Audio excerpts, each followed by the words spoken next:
Again, 1, 2, 3, 4, 5, 6, present. So looks like you've streaming live and it's being recorded, so we can go, right, Jeff?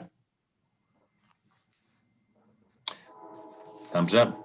Okay, I'd like to call to order the City of Sumner study session. The date is November the 9th and the time is 6 p.m. As a reminder, I'm here by myself tonight because City Hall remains closed because of Governor Inslee's safe start order, a consequence of the COVID-19 pandemic. The public has been invited to attend the meeting virtually by using the Zoom meeting access information that's provided on our website and is in the council packets. So with that, I'd note that all council members are present. We have 3 items on regular business: the Senior Center update, the 2021 legislative agenda, and then the Main Street visioning process. So we'll start with the most upbeat of all of those, the first item on the agenda, which is the Senior Center update.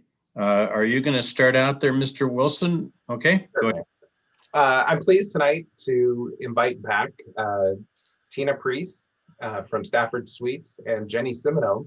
Many of you probably haven't met Jenny because she actually started as the executive director for the Senior Center right around, it was about March 1st-ish, maybe even in February. So she's had her hands full of adjusting to a new job, and then also everything that the pandemic has brought with that. They're here tonight to give their annual report and really highlight all the great work that's going on out there. So with that, I think I'm going to turn over to Tina. There she is. All right. Hello, everyone. Good evening, Mayor Pugh and distinguished City Council members. Thank you for allowing us to speak with you this evening and update you on what's been happening at the Senior Center in the last 12 months. I will endeavor to pull up our, and of course, I'm gonna struggle finding it. Where did it go to? Tina, it should be at the bottom of your screen. I've got the share screen, but for some reason it is not popping up my presentation in PowerPoint. Any direction you can give me, oh wise computer ones? Why don't you email it to me real quick and I'll pull it up and share it. Can you do that? Sure. Oh no, I can't email it. It's too large. I did this earlier and it worked just fine. One moment, please. And oh, here we go. I should be able to make this happen. Pardon me for the snafu. You're just making me feel better, Tina. So thank you. All right, there we go. I'm hoping that's going to work.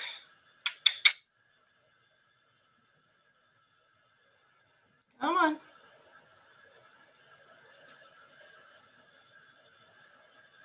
There we go. But I don't know if this is going to pop up where I want it to pop up.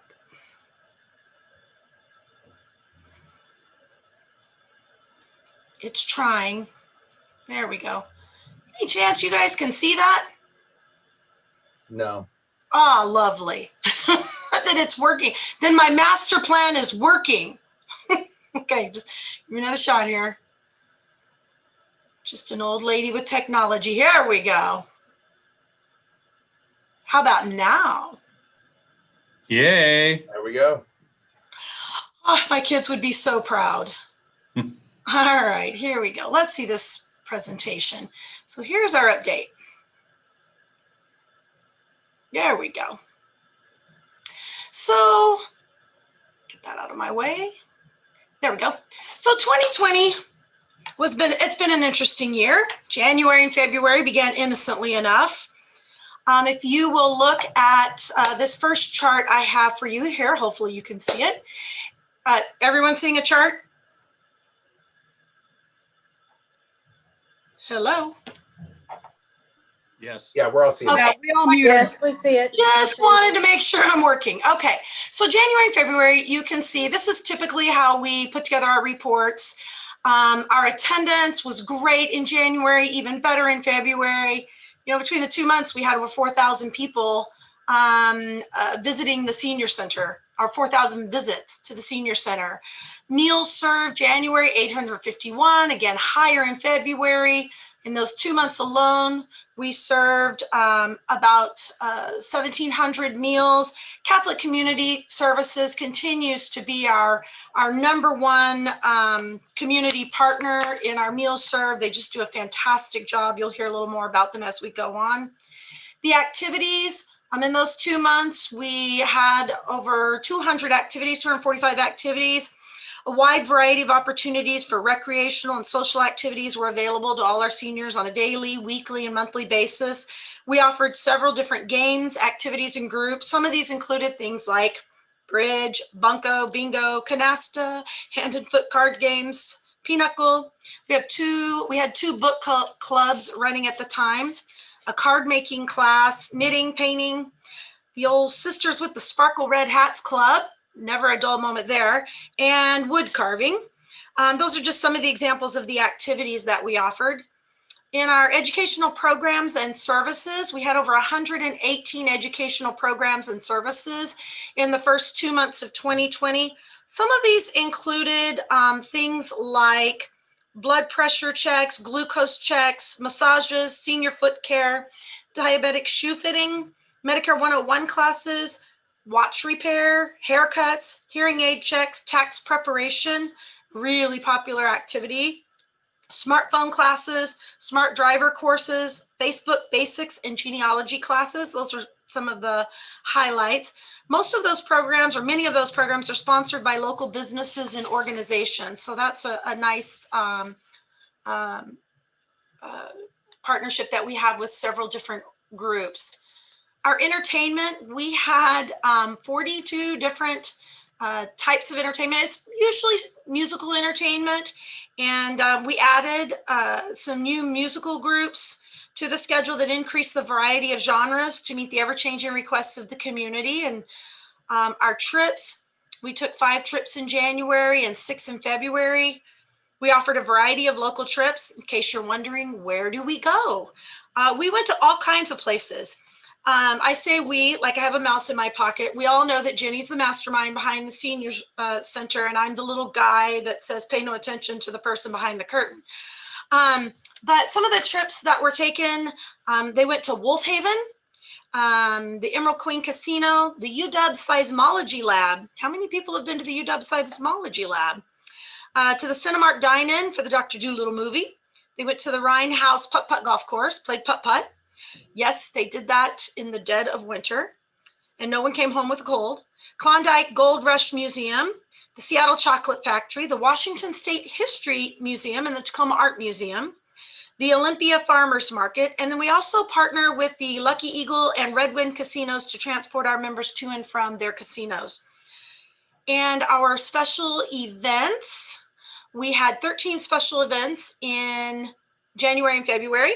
And some of these included things like our monthly birthday celebrations, a Super Bowl party, a Valentine's Day party. They even had a leap year party, which was fun. Maybe that's what happened to us in 2020. It's leap year. And then coffee talks with city officials were very popular. So that's what I like to call the pre-pandemic time period. And then, as Jenny likes to say, zap, bam, pow, the pandemic hit and the center closed on March 12th. So on March 11th, we met with city officials and the decision was made to close the senior center. However, we were concerned about our seniors' ongoing needs for at least one complete balanced meal per day. We talked to Catholic Community Services, hoping they would agree to do sack lunches, and we're delighted to find that not only were they willing to provide a drive-through meal, but they insisted that it be a hot meal consistent with the menu they were currently providing at the time. And just like that, we were headed into new territory. And from here, I'm going to pass it off to Jenny. And Jenny, I guess you can say click every time you want me to change the screen, okay? All righty. All There right. you go. Hold on. So the very next day, March 12th, we served 22 takeout meals, and within 2 weeks, we were doubling that amount. From March 12th through this past Friday, was served over 6,862 meals. We continue to see a rise in the number of meals served. as it kind of shows in that chart, how you can see that we're growing. And we just, the numbers, now we're up to 55 a day. And on holidays, we're running, say, 75. Christmas, I'm predicting maybe 100. So the numbers are just increasing. Next slide. These are some, it helps to see pictures. I guess I'm a visual person. These are just some of the amazing, hot, delicious, and nutritious meals that Catholic Community Services has prepared. And this would not be possible without the help of our amazing, tireless volunteers. But we'll talk more about them later. That's impressive, that picture.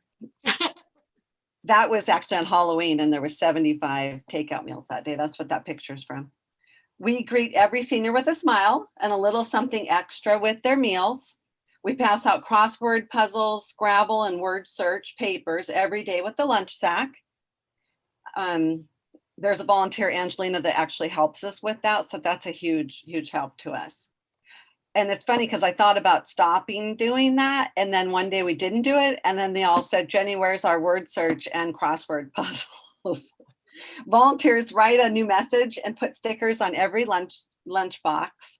We pass out, when the libraries were closed, we passed out books and puzzles since they didn't have access to that at the library. We reach out and ask businesses to provide extra treats, and they came through in a big way. So we get to throw like chips, fruit snacks, pudding, extra things in the lunch sack. Our senior center card making group has made thousands of cards. We write a note on each one of them and we put it in the takeout lunch sacks. I was counting how many, and then we surpassed 3,000. So I thought, you know what? I can't do anymore. I can't count anymore. We still put them in. And every card is a homemade card made by our card making group. Next slide. The pandemic may have closed the doors to the center, but it has opened the door to many new creative activities, programs, and it prompted us to find new ways to provide essential services. We now have a free farmers market at the Sumner Senior Center every Tuesday and Thursday. This has been made possible through many community partnerships. The Sumner Food Bank has been our primary source of food for these free farmers markets. We go to the food bank twice a week to pick up donations and set them up at the center for easy access for our seniors. Additionally, we were the recipient of an $8,000 grant from the Hagen Foundation, but since we are not a 501c3, we were allowed to give this grant to the Sumner Food Bank. Lighthouse Rescue Ministries, you see that picture on the far right of your screen. They deliver bread every Tuesday to us. Next slide. This is a big one. Pierce County Aging and Disability Resource provided 140 essential bags, each valued at approximately $70 for our seniors. Each senior received 2 bags full of non-perishable products. This was absolutely amazing. Pacific Coast Harvest provides local organic produce every Friday. As of Friday, we have given out 450 bags of fresh produce to our seniors. St. Andrew Emmanuel Food Pantry donates pastries randomly throughout the week. They've been a huge support too. Next slide. Volunteers have been donating masks for us to pass out to our seniors. We have given out so many masks, we've lost count. At the very start, when they put mandatory masks,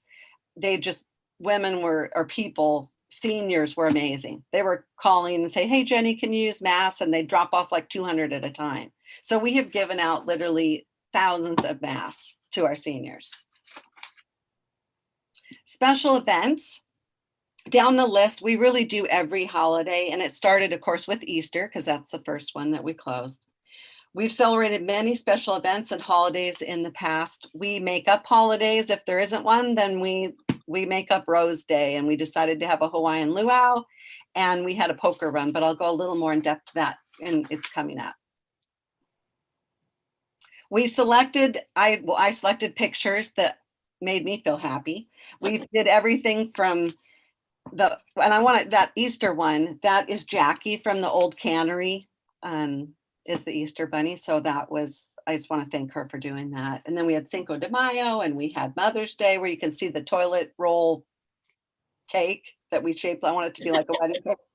And there's just a bunch of pictures from the events and holidays. The next slide, same thing, is Rose Day. You can see the Hawaiian luau right there. That's my parents. I love them. They wore, I love the way everybody dressed up for it though. That was just fun. Then we gave everybody a lei, and we had Hawaiian stationery for them, and we got CDs from the library. So it was just a fun impromptu thing we did. The picture of the fudge is, I think sometimes I'm in a home ec class, but my volunteers taught me how to make fudge. And so we made homemade fudge in the commercial kitchen, and we were able to share that with all of our seniors. Winnie the Pooh is me, and then Mike, that picture, that's Mike, the bus driver, on Halloween. We don't wear that normally every day. That was Halloween. The next one, this was the car show. Okay, we even hosted a classic car show. Fieldstone Memory Care provided the snacks, and we provided the root beer floats, and the beautiful woman you see in the picture there on the right in that car is Susan, so that she's waving. That was it was just really fun. We did a flu shot event. Lee, the pharmacy manager from Safeway, came and gave flu shots to our seniors. We had 45 seniors participate. We handed out suckers, snacks, drinks, and pens that looked like shots, and seniors were treated to Band-Aids with Tonka trucks on them. We looked for any reason to make it fun. We hosted a fundraiser jewelry sale with the proceeds going to the Center for Future Activities, and all the jewelry was donated from St. Francis House, which runs a gift shop called The Nook. So they provided that jewelry.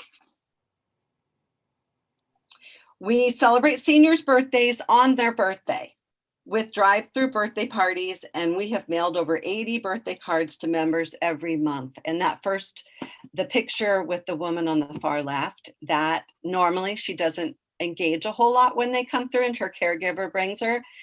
We handed her that hat and that balloon, and then we started clapping and singing happy birthday. She lit up like I have never seen her light up ever. So doing their birthday on the day has been a huge blessing. This is our upcoming, we're actually going to celebrate tomorrow.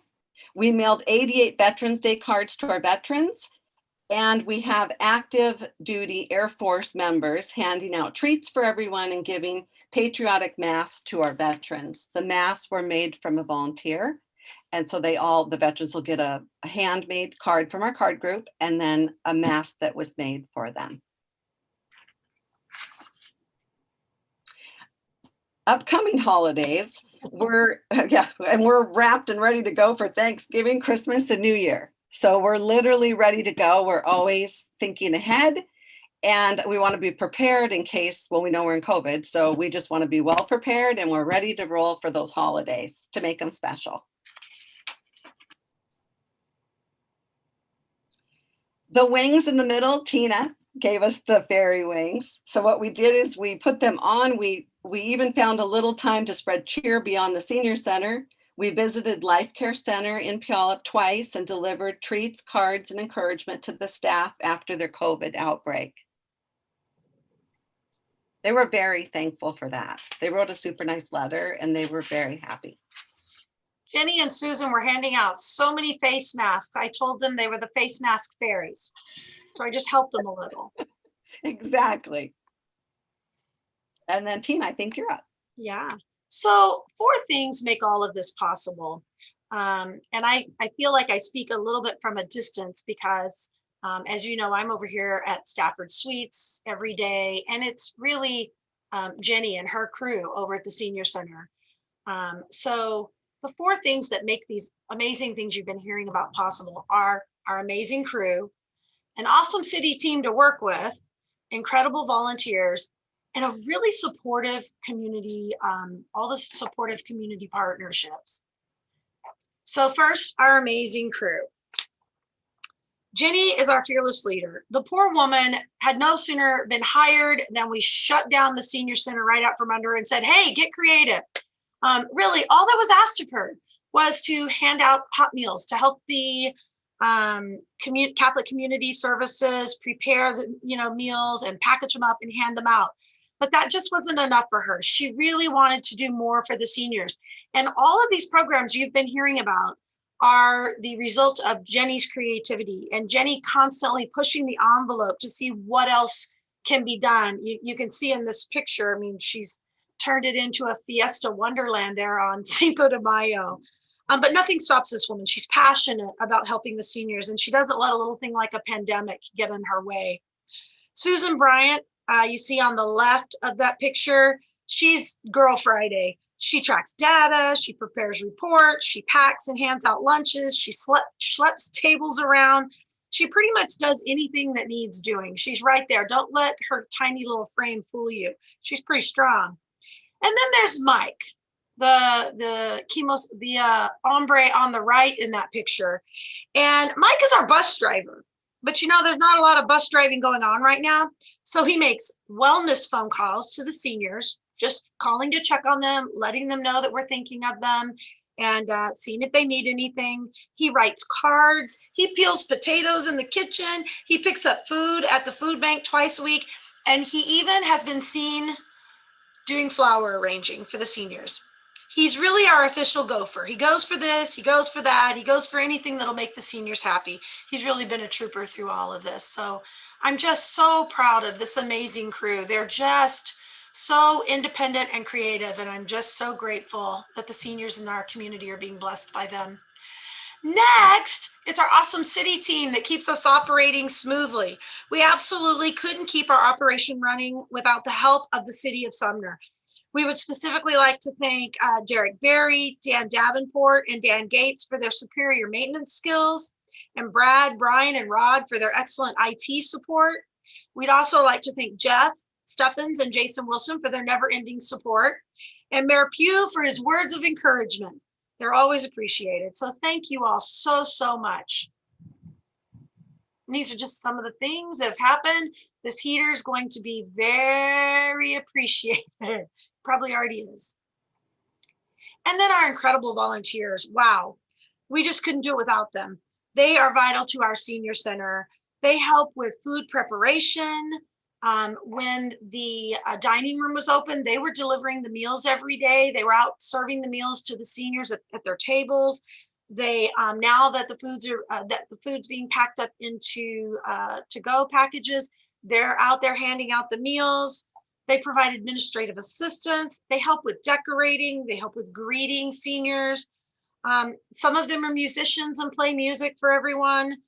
They keep our library organized and operating, and just so much more. It's almost impossible to mention all the things that the volunteers do there. And it's just incredible to see. These women and men give tirelessly to our senior center, and we're so very grateful for them. And then last of all, our supportive community partners. Wow, I mean, look at that list.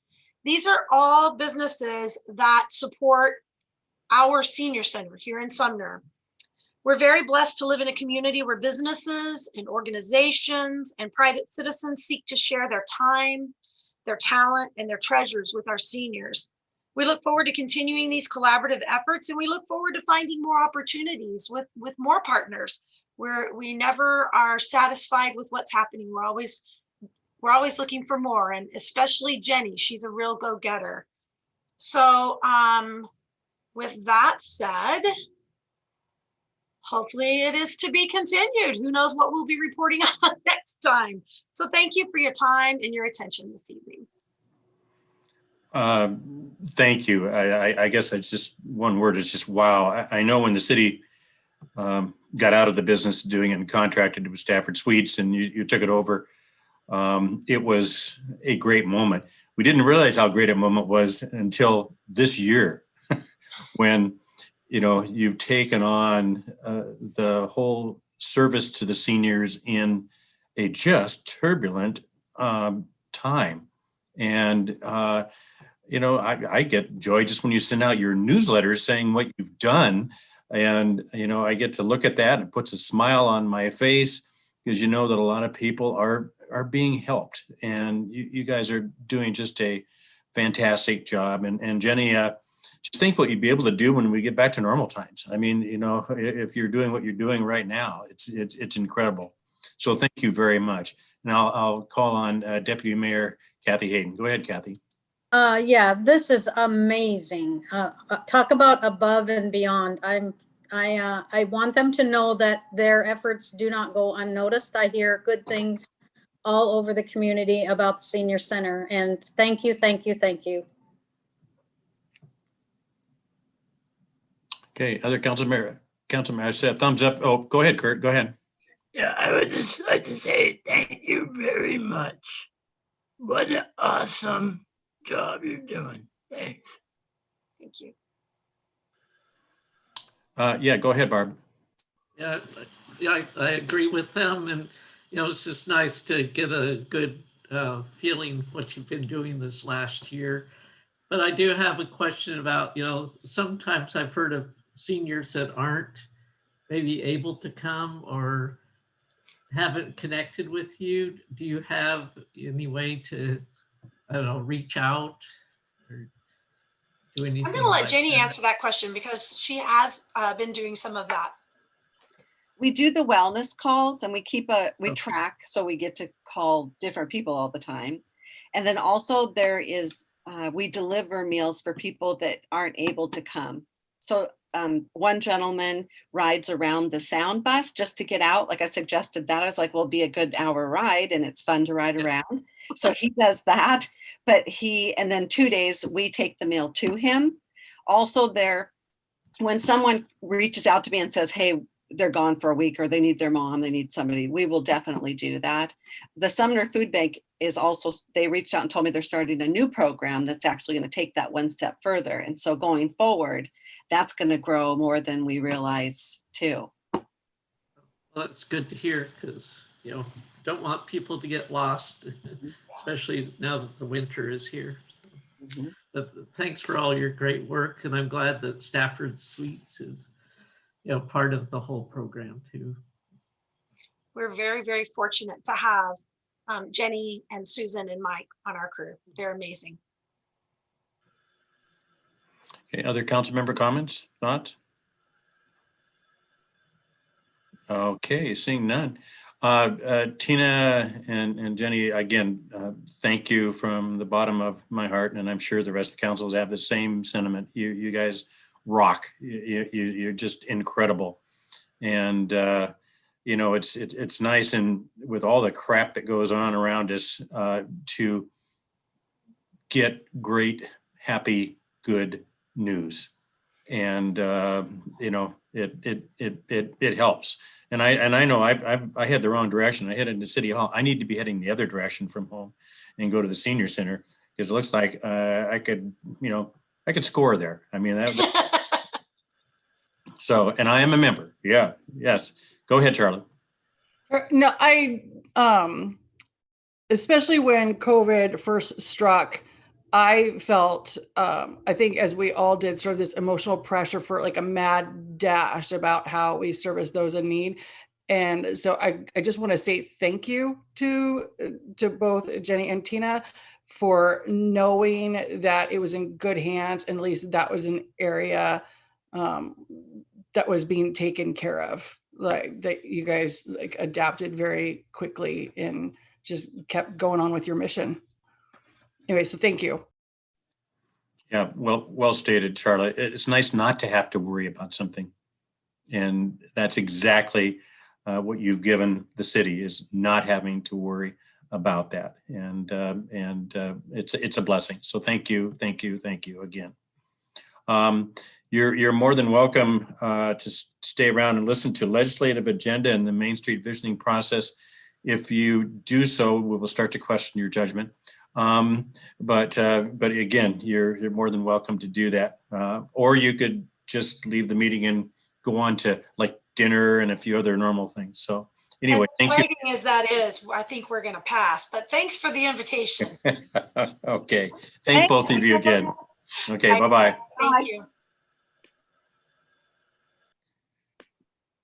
Okay. Now we'll move on to the 2021 legislative agenda. I'm going to start with you again, Jason, or do I pass this on to Carmen? Nope, I'll give it a quick intro and then pass it over to her. So Okay. tonight we're going to talk about our 2021 legislative agenda, and we're lucky tonight to also have our lobbyist with us, Mr. Bill Clark, who will be giving us his insights onto the 2021 legislative session and the challenges that are definitely coming from Olympia. So with that, I'll turn it over to Carmen to start off. Hello, and thank you so much for your time this evening. Carmen Palmer, Communications Director. Legislative agenda. I just want to start before I turn it over to Bill for the next bit. This is something we do every this time of year. I think one year I joked that like Santa Claus, I arrive in front of you every December, like clockwork. But I just want to look back a little bit. This isn't a procedural thing. This is actually making huge changes. And so I just want to look back a little bit on past agendas and past success.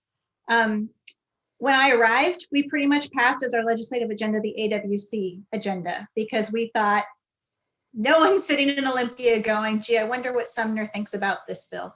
Then we started watching and we started realizing we were missing an opportunity to tell our story, to tell our legislators, to tell even legislators in neighboring jurisdictions how things in front of them affected real people within their jurisdiction and in Sumner. We also missed the opportunity to make very specific asks. Transportation is great, but what? What across the state needs to be done? And if we don't tell that story, no one's going to tell that for us. So we started making very specific asks. Then we started honing those to be very short and brief, thinking about all the things that a legislator comes across in just a day in their life. And so that has worked very well for us in the past few years. We asked to maintain streamlined sales tax mitigation. In fact, a few people, other lobbyists were saying, that's gone, just let it go. We actually, if it wasn't for Rona, we had it replaced, unfortunately, with the slashes due to coronavirus. But that was a huge win to keep that mitigation funding in place that long. Water rights. We all know about the issues with water rights and the lawsuits, and for Sumner to be one of the, I believe, 4 test sites to try to find a solution that works for cities. That's huge for us because it's helping us not only with our water rights, but it's helping us set precedent for the entire state. About 5-ish years ago, our agenda said, fix the 3 interchanges on SR 410. They are, all 3 of them, they are beyond capacity, they are beyond their life. And here we are, I think in 3 years, we raised the money, and in just a little over a year, traffic of construction. If you haven't driven across Traffic Avenue, you have to. I might have done that on Friday and gone, woohoo, as I was driving across the new bridge, because it's amazing.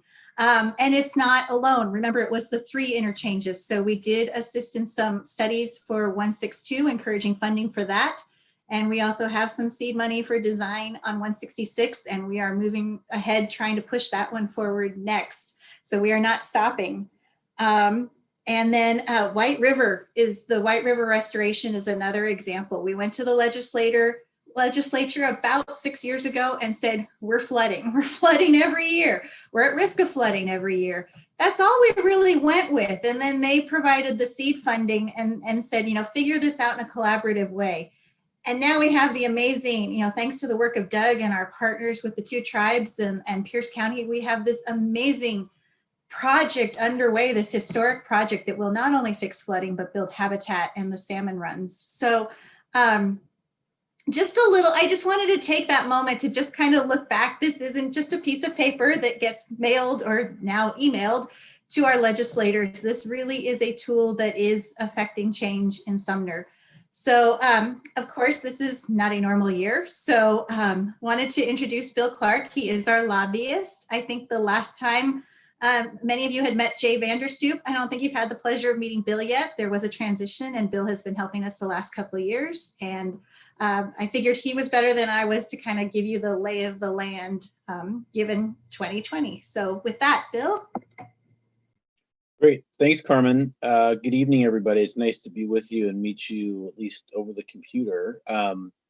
I'll introduce myself. Bill Clark. I work in Olympia and I represent different clients in the legislature on different subject matters. I grew up in Auburn and so spent a lot of time growing up in the, Sumner, Lake Tapps, Bonnie Lake, Auburn area. So I have a pretty good feel for the city of Sumner and the area, which I think is helpful to represent your issues in Olympia. So I thought what I'd do is kind of give you an overview of kind of how this 2021 session is shaping up. And then we can go back to Carmen and kind of go through what the draft agenda is for your review.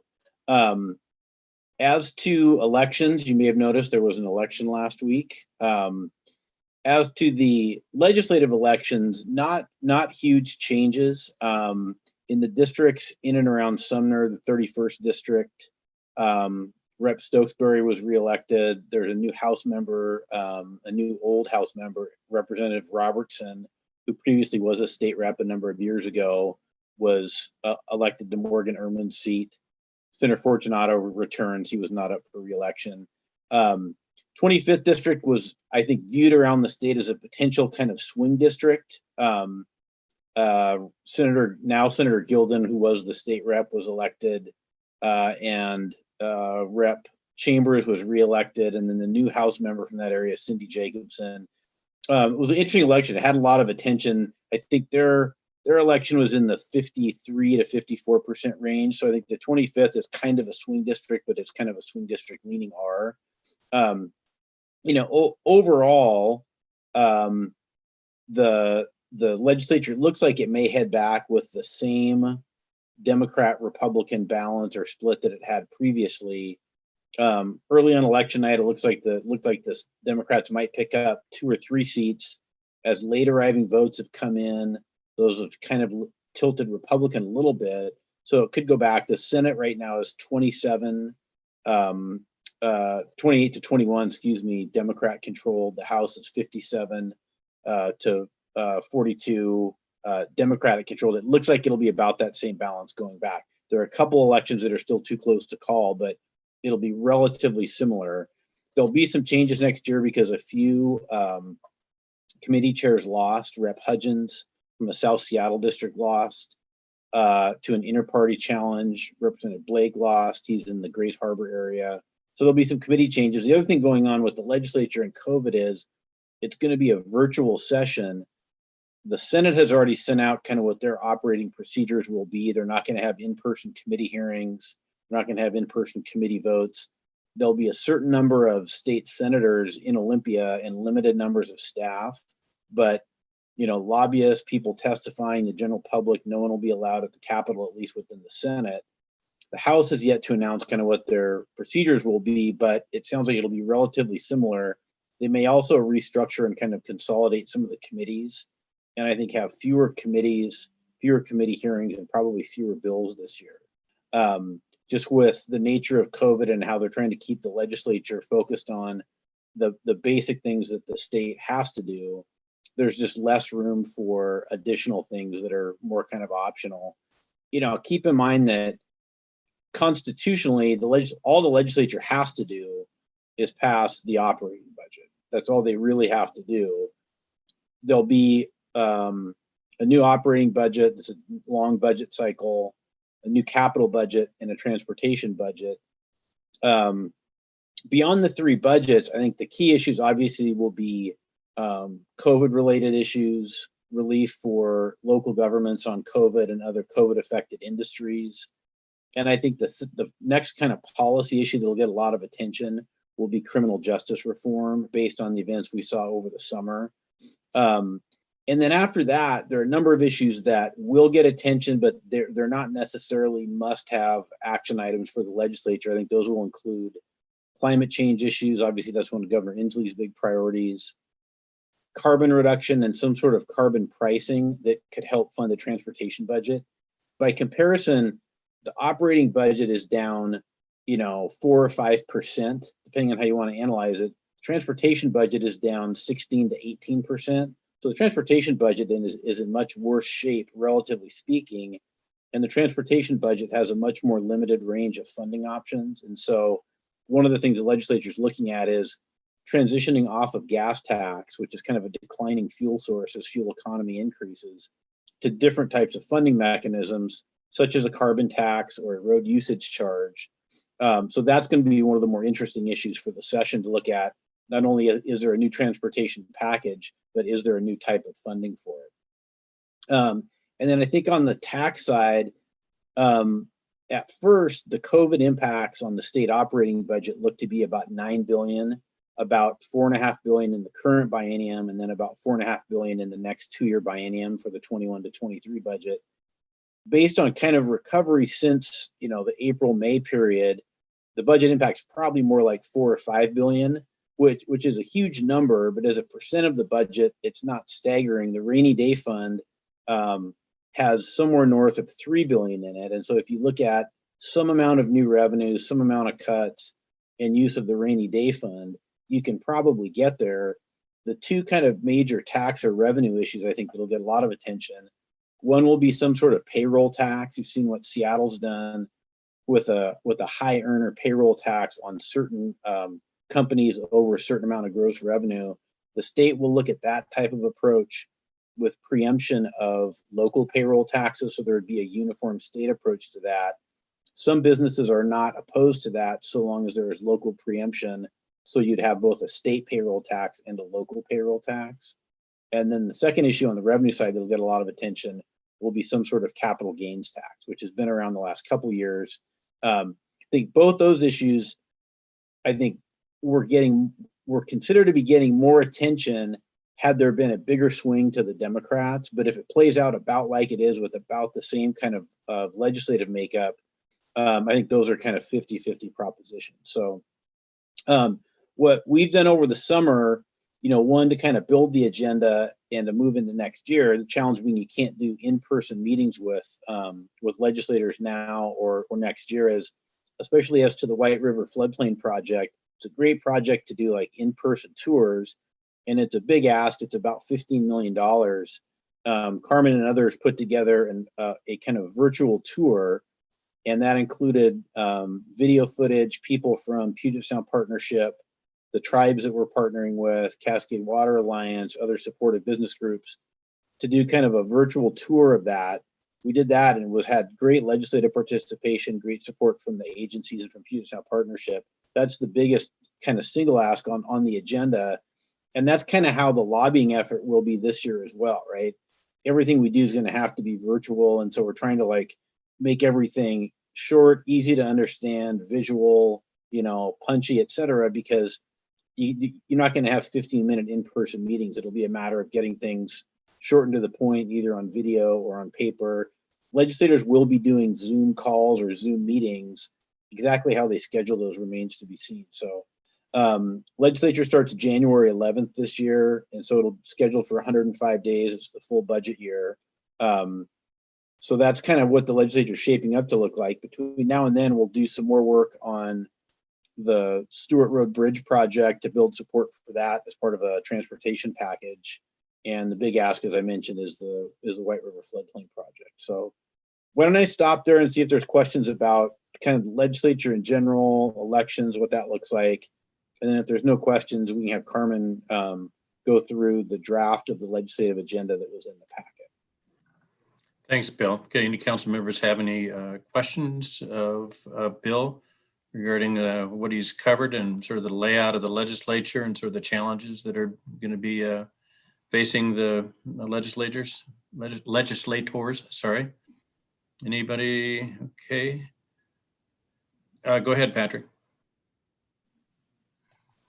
Thank you, Mayor. And hi, Bill.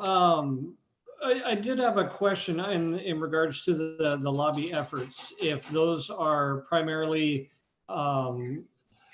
organizing and coordinating for city staff to go down, or are you out there actually trying to arrange meetings or trying to participate in video meetings this year? Or more of a monitor approach? I was just curious as to your specific role in it. Yeah, I mean, I think it depends on the issue. On issues like, Stewart Road Bridge, for example, I'd probably look to staff that knows that project the best to talk with individual legislators, and we'd set those up via conference calls. I mean, I think every organization does it differently.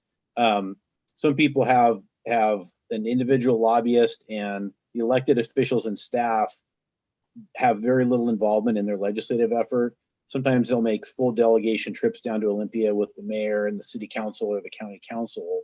So I think it's up to you all how you want to have the kind of face of the organization. I think with a year like this year, I think it's a hard one to have like groups of people doing things. And so, I'd look to Carmen and the mayor to kind of figure out the best way to get a compelling legislative presentation. But I think it's a mix of the lobbyists who, in a normal year, you're on the ground, you see the legislators on a daily basis or every other day, and then you kind of bring in the city. We've had Carmen come down, we've had the mayor come down, Jason's come down at different times, just depending on the nature of the issue and what the ask is. The other thing I should note too is, to Carmen's point about emphasizing the city of Sumner's issues, there are some issues where, the city will play a supporting role of the overall Association of Washington Cities agenda. Things like revenue flexibility, right? There are a lot of revenue sources that have limited uses. If there's more flexibility, especially given the current climate for cities with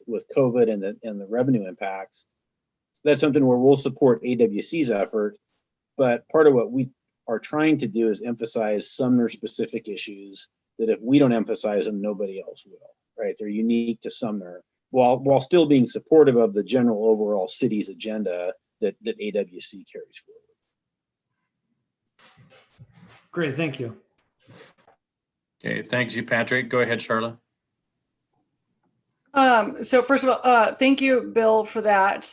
And first, before I bring up actual legislative questions, I have a question for the mayor and staff. Is this something that we as council are asked to vote on or approve at the next council item, or is this just a courtesy, or is this administrative and a courtesy review? Councilmember Newman, thank you for that question. So in the packet tonight is a draft agenda, which Carmen will be bringing up here in a moment. Tonight's really council's opportunity to provide their input before you do go to vote on it next week. So it is coming back to you for a final vote. Okay, with that being the case, then I apologize for taking up time, but I feel because there's a lot and we can spend, I would appreciate it if we went through briefly, like issue by issue, like reviewed each of the items. I mean, I was able to read it and I have, more thoughts on some and less on others. But if we're going to be asked to approve it, it'd be nice if we could actually go through it issue by issue. Yeah, that's actually, that's probably a good lead in to headed next. Yes, although I just did want to clarify, because of the budget, we're scheduled for the 1st December meeting. Oh, so my apologies. Well, you can't keep all that in your head. Mayor, I just want to check if there was any before I will bring up the screen. Right. I was going to ask if there's any other questions anybody has, of Bill Clark. Well, is Bill going to continue to be on the line? Like, Yeah, I'll stick around. Carmen, I think, is going to walk through the agenda in detail that was in the packet. Okay, thank you. Yep. Okay, go ahead, Carmen. All right, now like Tina, I have to see. Why is it offering me everything except for the thing I want to share with you? Because it's 2020. Because it's 2020. Here we go.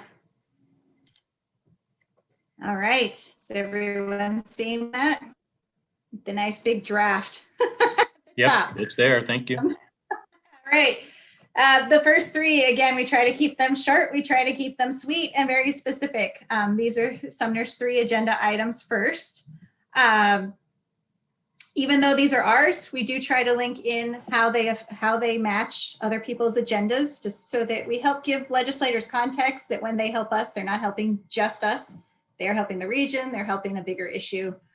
One thing I want to note is there was a typo in the version in yours. The Stewart Road Bridge is actually a $30 million project, not a $22 million project. So I already made that change on that typo.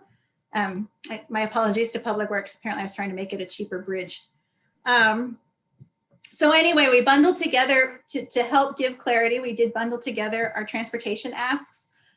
You'll see we did go away from 410 for just a minute to do this, talk about the Stewart Road Bridge that is actually part of the White River Restoration, but also does so much more.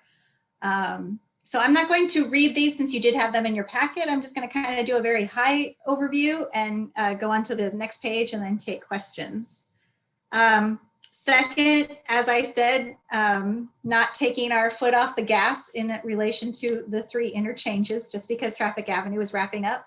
Actually, we ended up in a session with 500,000 for Traffic Avenue. It was allocated specifically to that project. We actually didn't need it. So we didn't spend it. And we're asking them to please consider letting us move that over to the next interchange, 166. Something new on this agenda because everyone has gone virtual. And because I did get the feedback from Bill, a lot of people are not, legislators are not liking paper anymore. So probably figured this will be viewed more on laptop screens and computer screens. So I actually added connections to project videos, just so that one other piece, since we can't be there in person handing them to them, just another link to help them understand things virtually. Next is what sorry, I'm going to interrupt because there wasn't enough time to raise hand. I would like it if council's okay. I would like, instead of going through the whole paper, I would like it if we went through issue by issue. Does, like, Mayor, is that allowed, or can we? What do you mean issue by issue? Because right now she's covered the Stewart Road Bridge and now we're going on to the 410 interchange. So I'm confused by the question. Yeah, no, so can we pause on each item rather than go through the 2 pages and then go back? I don't have any problem with that. If you have a question on the Stewart Road Bridge, yeah, certainly raise it after any of these items so we don't go to the end and then have to come back to them. Yeah, no, it was the 410 one. First of all, I'd like to, that's a great use of inserting the technology in the legislative agenda. I appreciate that part. I also really like the request about being able to transfer surplus funds from one of our transportation projects to the other. Given that funding is going to be difficult to come by, I think that's like a clever way to try and get retain some of the money that's been allotted to us. I'd be interested in seeing that request bumped up and made more clear in asking about the surplus funds from Traffic Avenue being moved over to 166. You mean like in the priority, you'd like it above Stewart Road, or you'd like a different font, or I'm not quite sure what bumped up. But I think it takes a while. It takes a while to get to the, to Gotcha. realize that we're actually asking kind of in some ways a policy question as opposed to just a line item transportation funding request. Okay, well, actually, to be clear, we are asking for both, which that tells me something if that was not quite clear. So that helps me out. Yeah, I hear what you're saying, Charla, and I read it one way, but you're reading it a different way. And if you're reading it the way you are, it means maybe we need to do some rephrasing of that to make it clear that we're not just asking for $500,000 to be reallocated to the 166 interchange, is that we're asking actually for $2 million to be added to the $500,000. And so, yeah, we need some clarity. Yeah, if it's clear, policy one, we'd like to move this, and we also have an appropriation, like an additional appropriations request. But ask other council members, like, I mean, if it's just my read, then forget it. Like, well, if there's one council member that doesn't get it, right then, that we can do some wordsmithing on it to make sure it's clear. Yep. You're our first test case, so yeah. Yeah, that's what we're looking for, is feedback on this thing, both in terms of substance and in terms of, if not substance, of how the messaging is. So yeah, it's appreciated. Okay, is that it, Charla, before I call on other council members? That's it for this issue. Got it. Okay, we're going to go on to Melanie's next, and then we have Kathy, and then we're going to go to Cindy. Go ahead, Melanie. Thanks. I also love the video button. That's awesome. On the first item, I would just in the title put fund the final 7 million, because I don't know that it's the final little bit until I get all the way to the end of that paragraph. Just so it's clear for headline readers only. And then to be final, the final.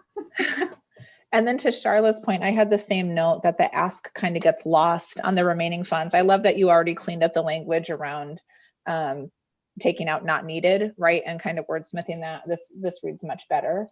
But same thing on the top, I would alter that title to be really clear, like move the 500,000 plus 2 million, or however you think that's best, but so that it's really clear up front. And then if I want to read the detail, I can get into it. Those are my notes there. Thank you very much, Melanie. Go ahead, Kathy. Yeah, Carmen, you always do a great job on these, and I do love the video part too, and you always hit everything on the mark. But I do agree that the funding, the amounts should be changed around a little bit, like Charla. And actually, I really like what Melanie said about the final $7 million. So, but thank you for your hard work on these, Carmen. You're welcome. Go ahead, Cindy, and then Patrick. Thank you, Mayor. On the number 2 one, also, I just almost wonder if you should eliminate that first sentence, all 3 Sumner interchanges are functionally obsolete. I just kind of like the start of right off with the meat that the Traffic Avenue interchange is done and the bids came in lowered. Just start directly off and not give a, because I don't know, I just think it's saying that all 3 are obsolete, and then we're saying, yeah, but one's done now. So I just think that first sentence, you'd just be better if you just went directly right into it. So that's just my suggestion. Thank you. No, I appreciate that. One of the reasons is we don't want legislators going, geez, Sumner, we gave you 1 interchange and now you're back again. So we have to try to remind them that our original ask was for all 3 interchanges. But I agree with you. I think I buried the lead a little bit. So I'll try to put that information elsewhere. Okay, thank you. Hey, thanks, Cindy. Go ahead, Patrick. Thank you. And I also agree that the video insert is a great use of the tech, and my comments are pretty much consistent with what everybody else is saying. I really like Melanie's idea of changing the language in one regarding final, and maybe even adding finishing into there, some final and finishing messaging along that same line. I also had a question based on Bill's feedback of the suggestions that are being made, and if he had an opinion one way or the other in how that may keywords or target words that might catch attention. I was going to say, I like that. It's a good catch, I think, to have like the 500, retain the 500 and add 2 million further up. You know, and Carmen and I have gone through this a couple times, but I think that's a good change. It makes sense to me. The other thing just to keep in mind is like for like Stewart Road Bridge, for example, these distinct projects then will have a little more detail. This is kind of the, you know, this is the one pager, so to speak, for the stuff that goes to transportation committee staff that then regional Department of Transportation staff reviews as to, okay, is this project one we're going to fund this year? There'll be a more detailed Stewart Road Bridge kind of summary. So this, you know, we're trying to get it compacted on this ask as much as we can, but I like having the dollar figure up top so that you know what the ask is right away. I think that's a good idea. I'm also curious your opinion as to how often the ledge actually review these. I know it's kind of a loaded question. It's good to have them regardless, but I know I have an opinion of how often they actually review them versus staff possibly shifting through them, but I'm curious your take. Yeah, they do, and some legislators review them more carefully than others, right? I mean, that's why, to me, you want to have the short summary of, that amount that's in bold, like what the project is and what the dollar figure is. And if you can, after a few visits, if you can connect in their mind, Stewart Road Bridge, $7 million. If they have that in their mind, and White River floodplain, $15 million. If you can achieve that, you've achieved something. And that takes a while to do that. But yeah, that's why I think keeping the ask as short as possible. I agree with that. Okay, thank you, Patrick. Go ahead, Charlie. Thank you. I am wondering, this is a policy. I am wondering if we are remiss in not specifically addressing funding for culverts, and whether we would like to make sure that the transportation committees on both sides, if not the legislature themselves, make sure that with their transportation funding, that they also make sure to cover adequate funding for culvert requirements. Because I think that hits us a little bit harder than some cities. I mean, I could be wrong. Like, I don't recall how many different it's fine if you don't agree. Like, it's a question. No, I think it's a good question. It certainly is a huge issue, and it's a huge issue statewide for some agencies more than others, especially WashDOT. I mean, they're just being hammered on the thing. But as I recall, and I'd have to turn to better memories than mine, is that when we went through our utilities budget in terms of stormwater and also 6-year program, is I believe that we had some culvert replacement monies that were allocated in the budget for like Salmon Creek, especially as it goes near this interchange, and maybe some other areas, but I would turn to Jason and other ones that may have a little bit better memory than I do. Gonna say I have just a little bit better memory. I know there was culverts discussed. I can't remember which culvert specifically. To Councilmember Newman's point, though, State Route 410 interchange does have an affected culvert, and I see that somebody just upgraded Mr. Dahlem, so maybe he could step in here as well. Yeah, we're working on culverts on Salmon Creek, especially at the interchange. That's a big one. That's a fish barrier there. And we're enhancing Salmon Creek. We don't have a lot of culverts that we need to remove the fish barriers on in the city of Sumner. Okay, thank you. That answered everything. Yeah, good question, Charlie. Go ahead, Barb. Could we see the video? How long is it? And what does it cover? That is on the 166 interchange, and I believe, I haven't watched it in a while, it does mention the culverts. I have a couple videos referenced here. I think I'm looking at Jason and Bill for time. I think I'd prefer we hold, just because it's going to be easier for you to see the videos if I send you links rather than trying to show it through Zoom.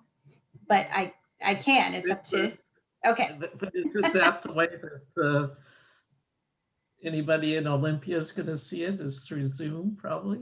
Or different, more direct? Somewhere I believe we'll be emailing them this, and then when they're on their computer and they just click on it, then hopefully they sit and watch the videos for a while. About how long is it? I believe that one is about 3 minutes. So doing a lot of videos the other lately, one on White River is about the same. Are they both about 3 minutes? Yeah, when we get to the White River, we've actually done 2 videos on that one, and they're both on the project page. So that link sends them not straight to the video link, but to the project page, I believe. And then we also have that update, that whole meeting that Bill was talking about, Bill Clark was talking about, all of that we recorded on Zoom and posted as well. Okay, all right, thank you. All right. Okay. Yeah, Melanie, thank you. The 2 minutes 19 for the, was it the White River? This particular one is the 166 video.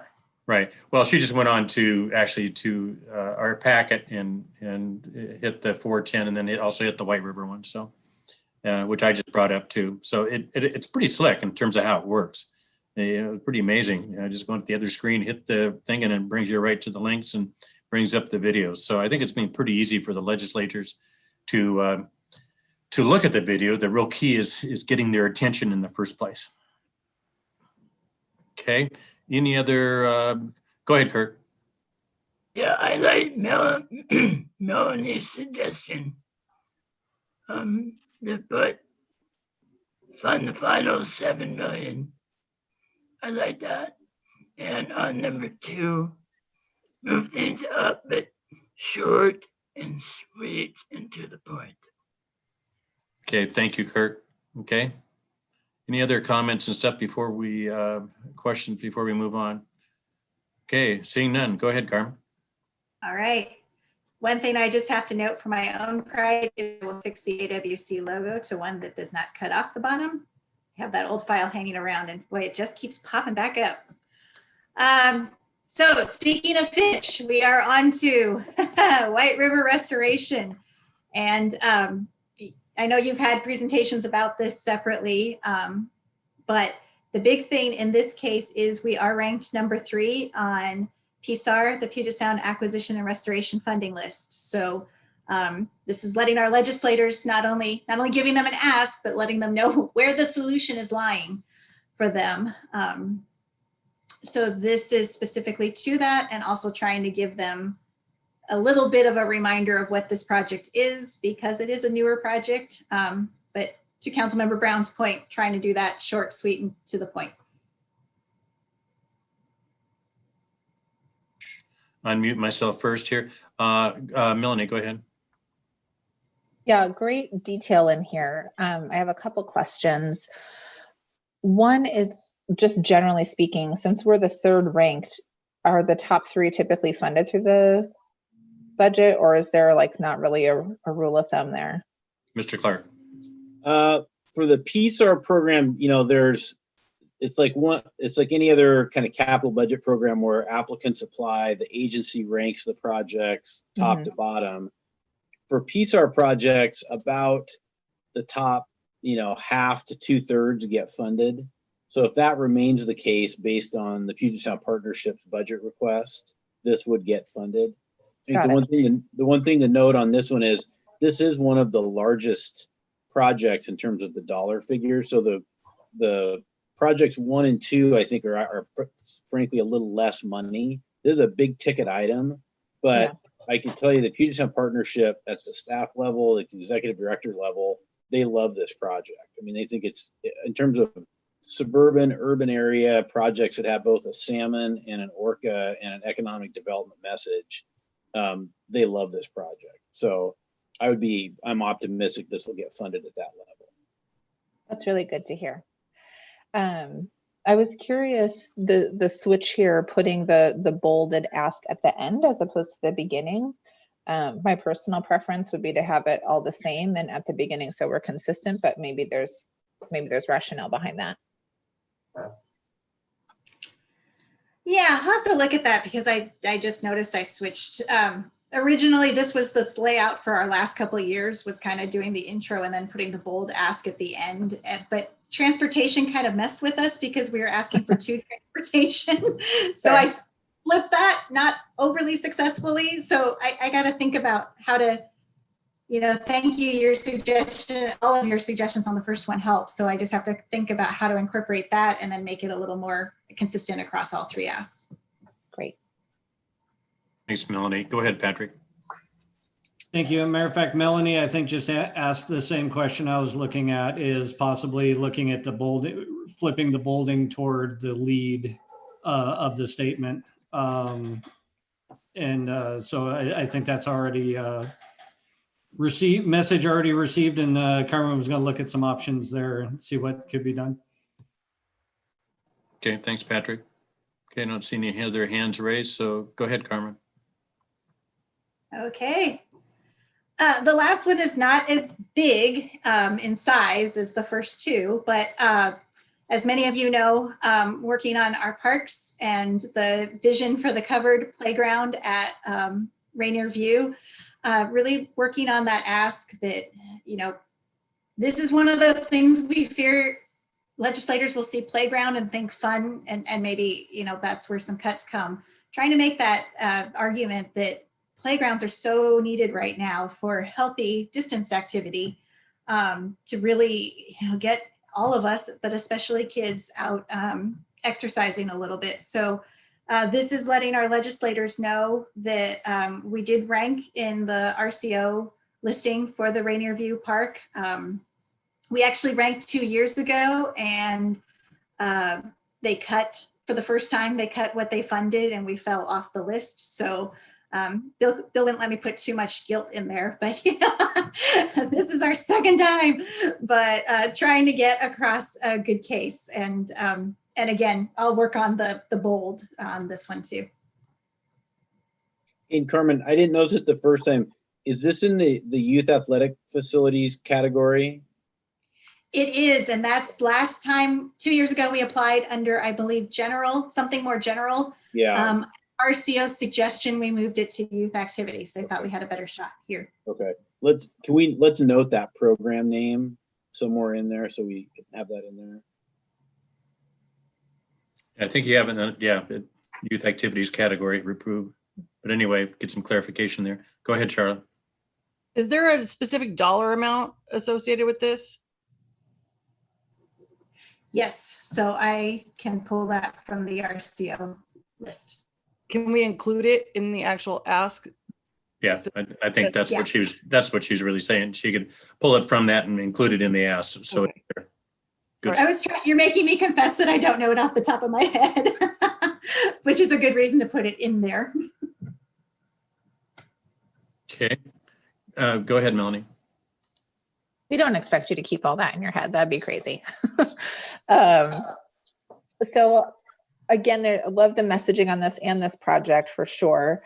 To me, this reads more as funding equitable public health efforts. I'm not sure what sells better right now, public health or children's health. I mean, they're both great, but I don't know with everything that's happening, maybe public will get some more attention. And love the point about this project serving our lower income families. But I feel, again, like we have it in the title and then I'm waiting for it until the end. So I'd like to know a little bit sooner, like, how is this an equity issue? But maybe it makes people hold on to the end. I don't know. So just my couple thoughts on that one. Thanks, Melanie. Always a right. And I will work with Bill. I really wanted to write public in there, but because we were in the youth category, I need to check that. That's actually why I put child. Okay, Patrick, and then Barb. Thank you.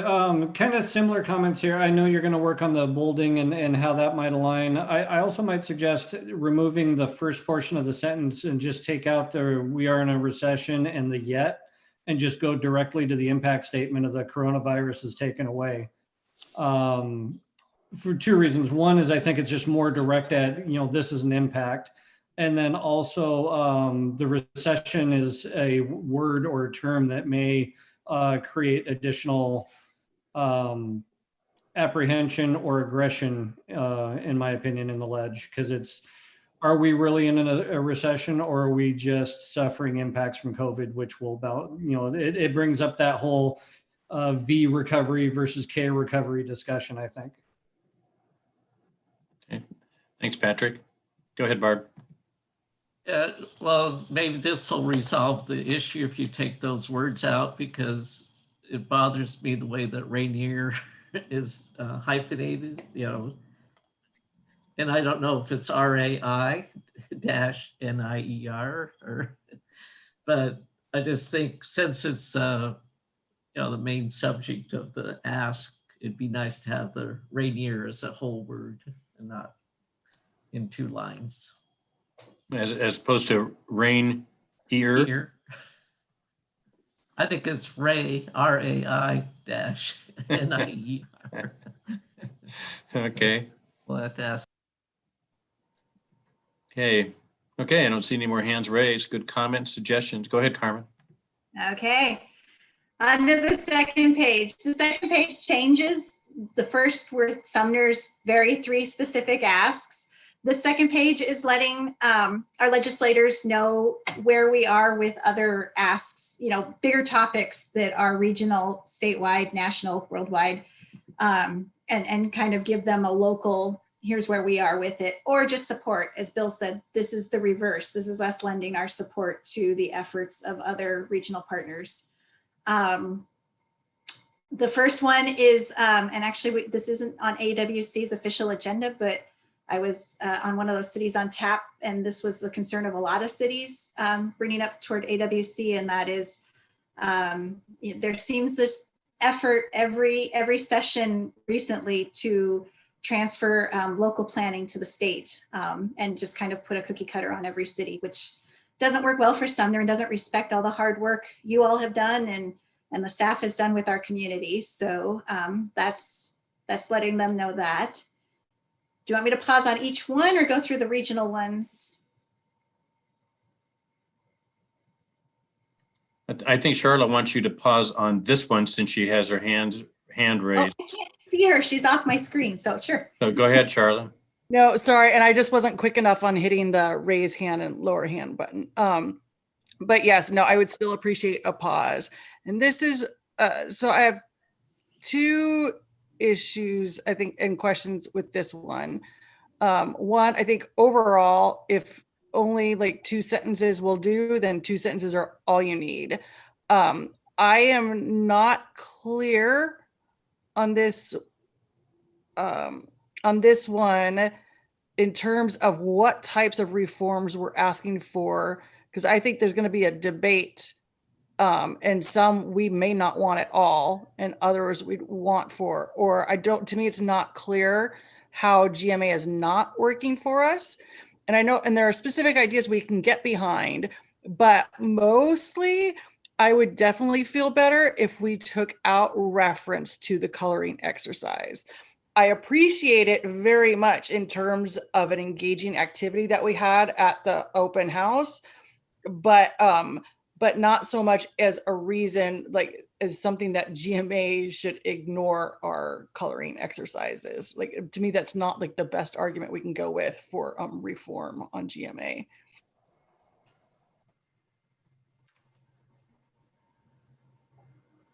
Mayor. I know. Anyway, I was getting my muting backwards here. Any other comments on this? Oh, I see a couple hands raised. Go ahead, Melanie, and then Patrick. Thanks. And yeah, I was a little taken aback by that example as well, Charlotte, so I'm glad you shared that. Actually, I appreciate directness for sure. I am a little concerned that the sentence in here, do not ruin such careful and collaborative work, is a little too harsh. So let's perhaps rethink that one so it's not coming across, if someone's having a bad day, they're not going to read that really well. And I don't want them to toss the baby out with the bathwater here. Okay, thanks, Melanie. Patrick. Thank you. I'm along the same lines. I like the intent of the message. I think it's just maybe some of the approach or wording, kind of like what's been mentioned already.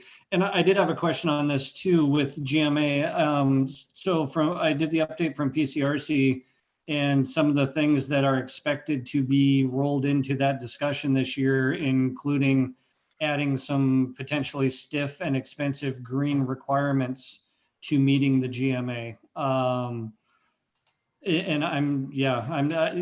this is going to be a big topic, I think, assuming that they get to the discussion in its entirety. But overall, yes, I agree with the previous comments that the intent is there. I think maybe just some rewording might be necessary. Okay, thanks, Patrick. I don't see any other hands raised. Go ahead, Jason. Mayor, if Mr. Windish or Bill Clark, if they could just give an update of why this is so important and the legislative efforts over the last 2 sessions actually to try to strip out local control. Ryan, do you want to maybe address that? Yeah, thank you, Jason. This is Ryan Windish, Community Development Director. There's been proposals the last couple of years to really take planning from a local control, as Carmen was tried to kind of illustrate, and have it be state control. I mean, we have an affordable housing crisis really in this state, and the legislature was taking some bold moves to require increased densities within quarter mile, half mile or so of transit stops and transit stations, and just really trying to kind of in a draconian and very kind of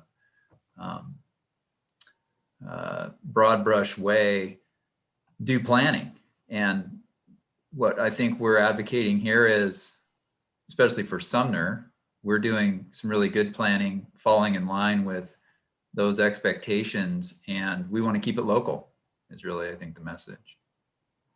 And Ryan, I'll send you, there's, just so folks are aware, over the summer, there's been a ongoing kind of facilitated process on Growth Management Act reforms led by University of Washington, and the initial bill draft has come out. Ryan, I'll send it to you so you can take a look at it. You may have gotten it from some of your planning colleagues, but the other piece I think that'll be a major issue this session will be adding some sort of climate change goal or element, or perhaps also an environmental justice goal or element to the GMA.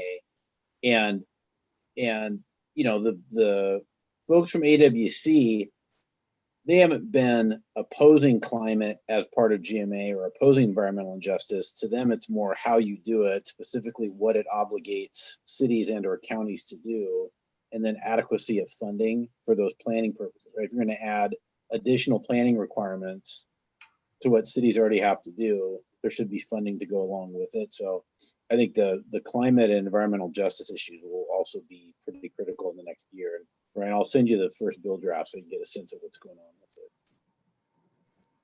Yeah, thanks, Bill and Ryan.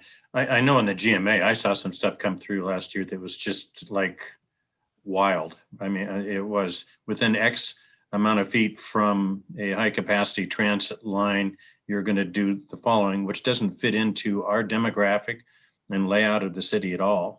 I mean, it was ridiculous. And so I think that's the intent, and how we phrase it to be effective. That's something else. Go ahead, Melanie. Thanks.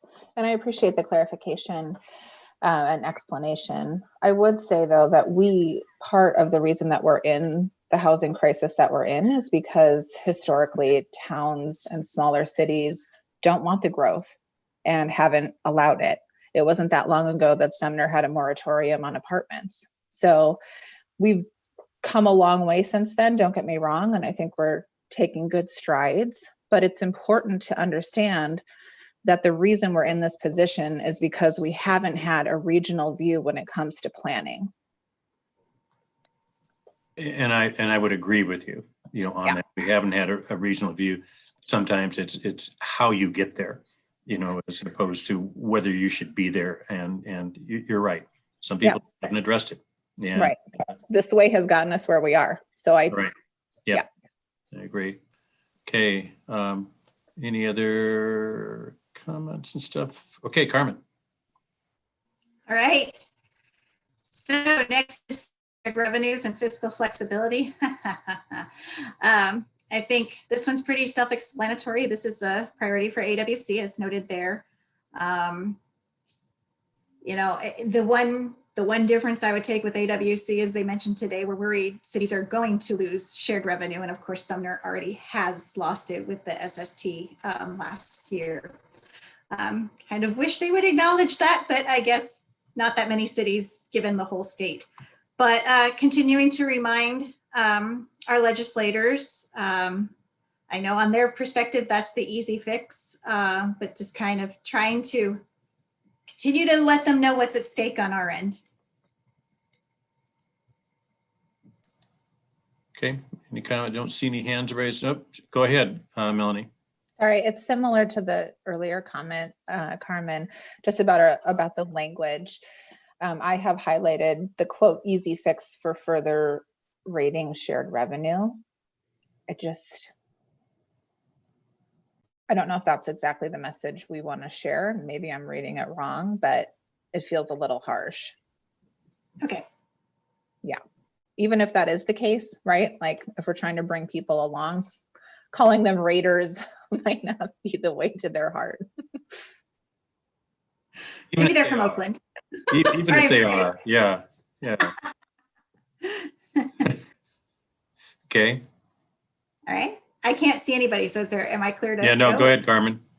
Okay. Next one, big one, housing instability assistance. That's straight from AWC. The next one is actually we added, as well as the, oh shoot, Mayor, you're gonna have to help me. I can't quite remember what all those stand for and I can't read it. South Sound Housing Assistance Program. Yeah, program. How's that? Is that what you're looking for? Yes, that was it. Thank you. And with AWCs, actually, we brought this up today in the AWC meeting. They focused only on rent. They're starting to go into mortgage. We did want to make sure they knew and wanted that we are telling the story as well, that your utilities factor into your ability to stay in your house viably or rent your unit. So, utilities is like the dominoes. If we're watching more and more, even with Sumner Cares, we're watching more and more accounts grow.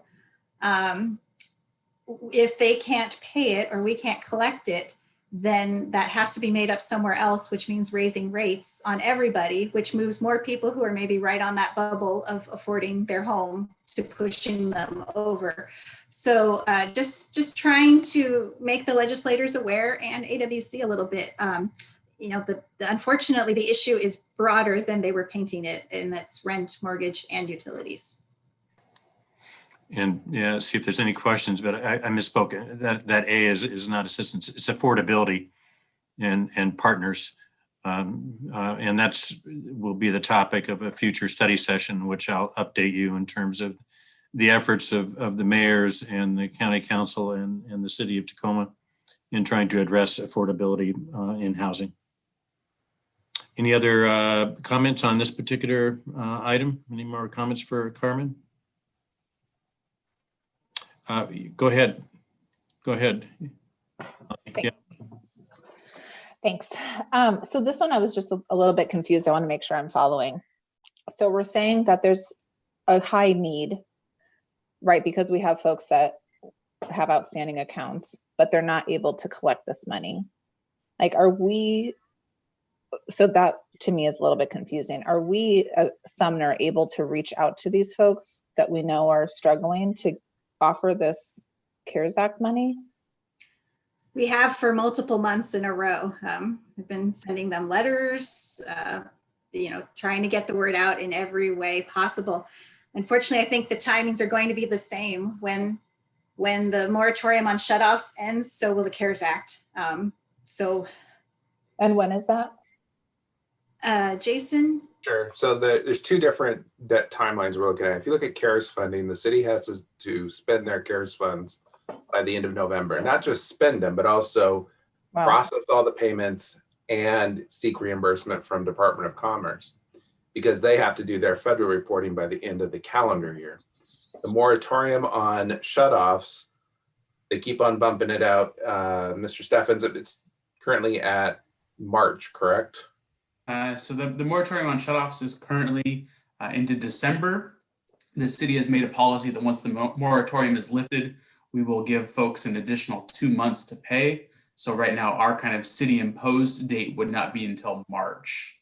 And start penalizing or disconnecting utilities from people at the earliest. And one of the challenges, Councilmember Peterson, is, state law only allows us to go back and collect water for 4 months of unpaid.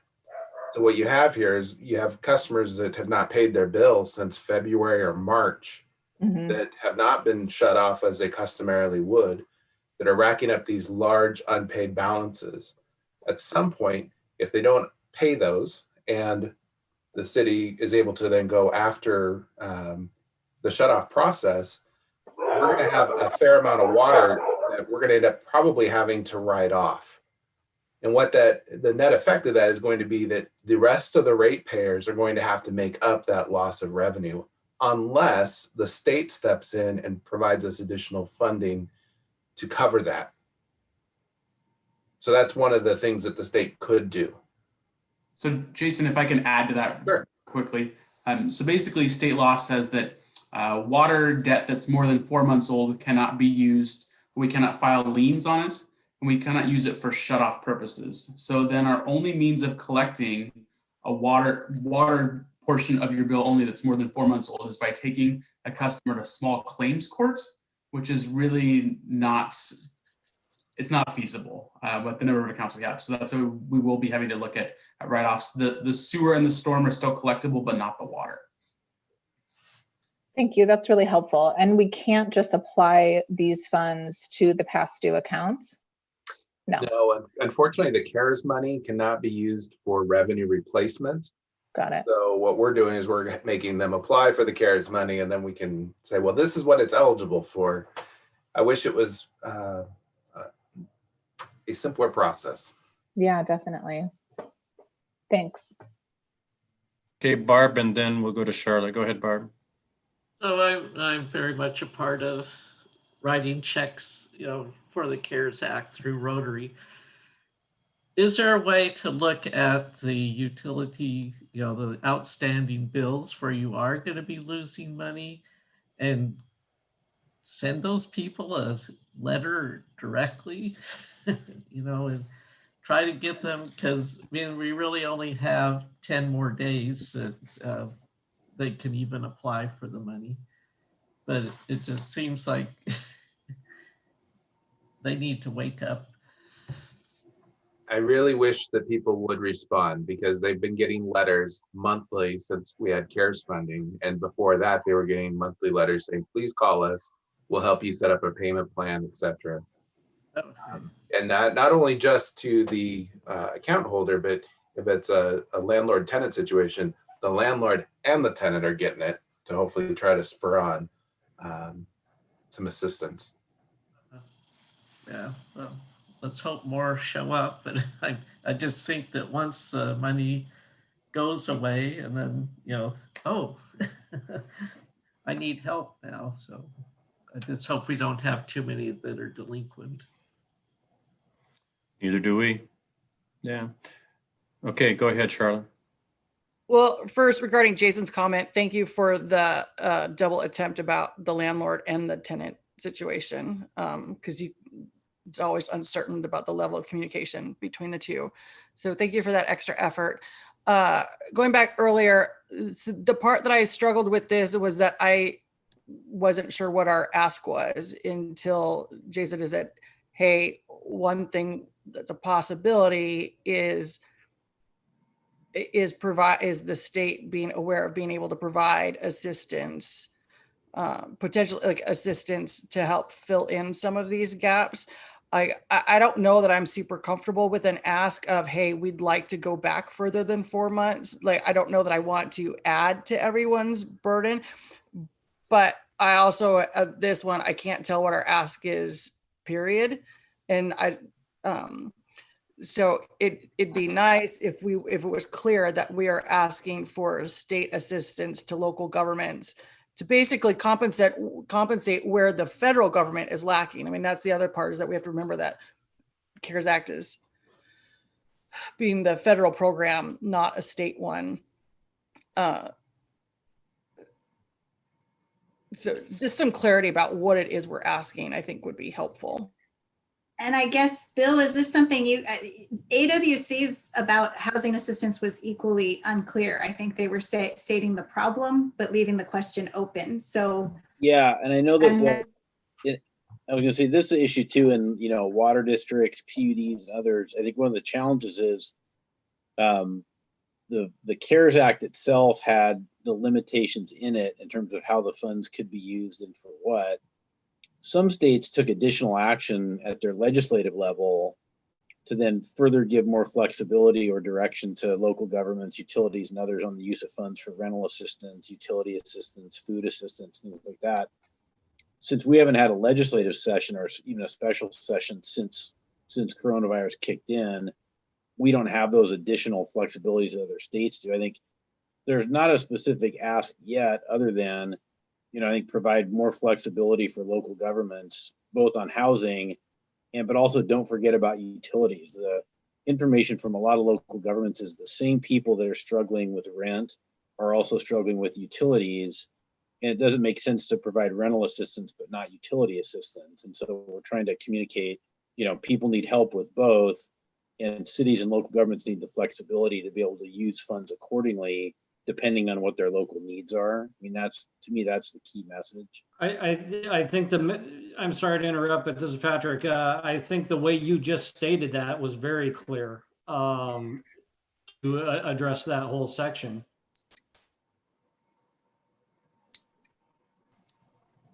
Okay.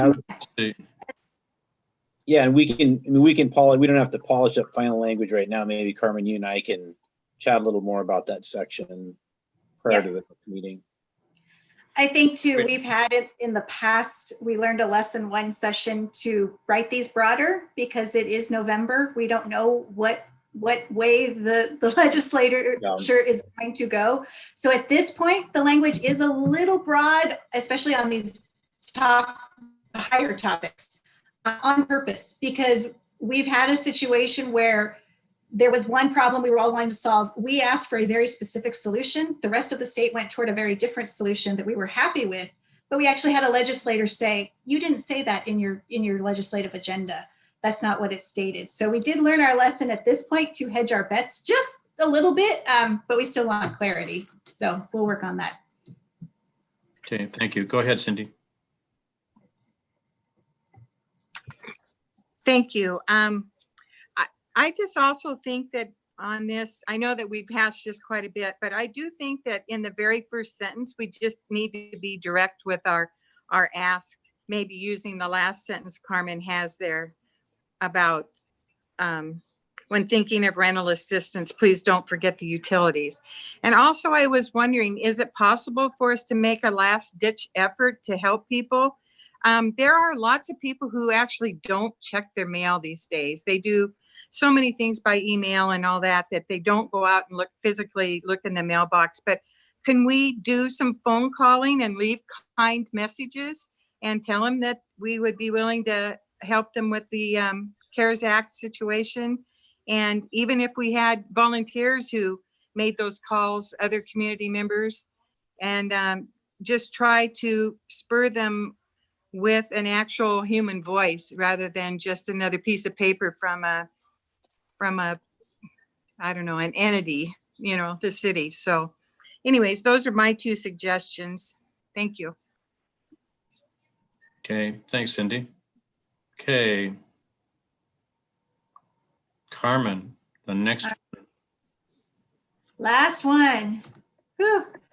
And of course, it's a small, light topic, policing reform. This will be big, and it's there are a lot of people leading this, not the city of Sumner on this one, although we are very much a part of that. So referencing not only AWC on this one, but WASPIC, the Washington Association of Sheriffs and Police Chiefs, and then letting people know we have our support.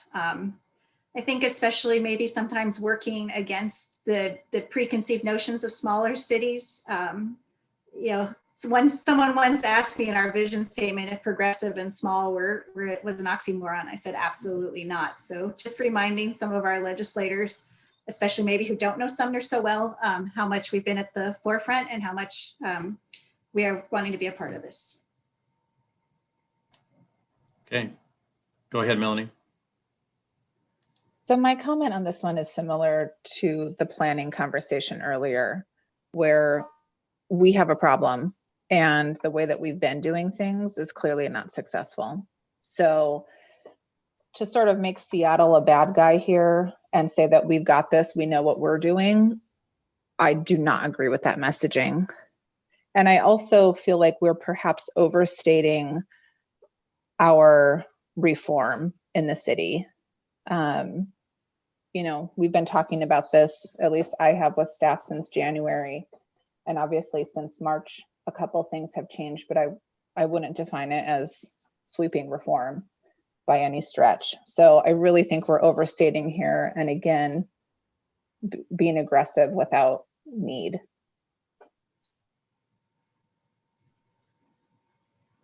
Okay, thanks, Melanie. Let's see, Barb and Cindy. I think it's good that you are pointing out that the chief does have quite a bit of experience, in the state, and, not just as a small town police chief, but he has, a very good background with police accountability, and then also his, lawyer's degree and all the work he's done to, he's had the training with the FBI and also can present at the Supreme Court now. But I think, like last week, I heard him speak about some of his experience of being here in Sumner. And we really have a gem that I think we cannot, it's good that he's being at least acknowledged instead of,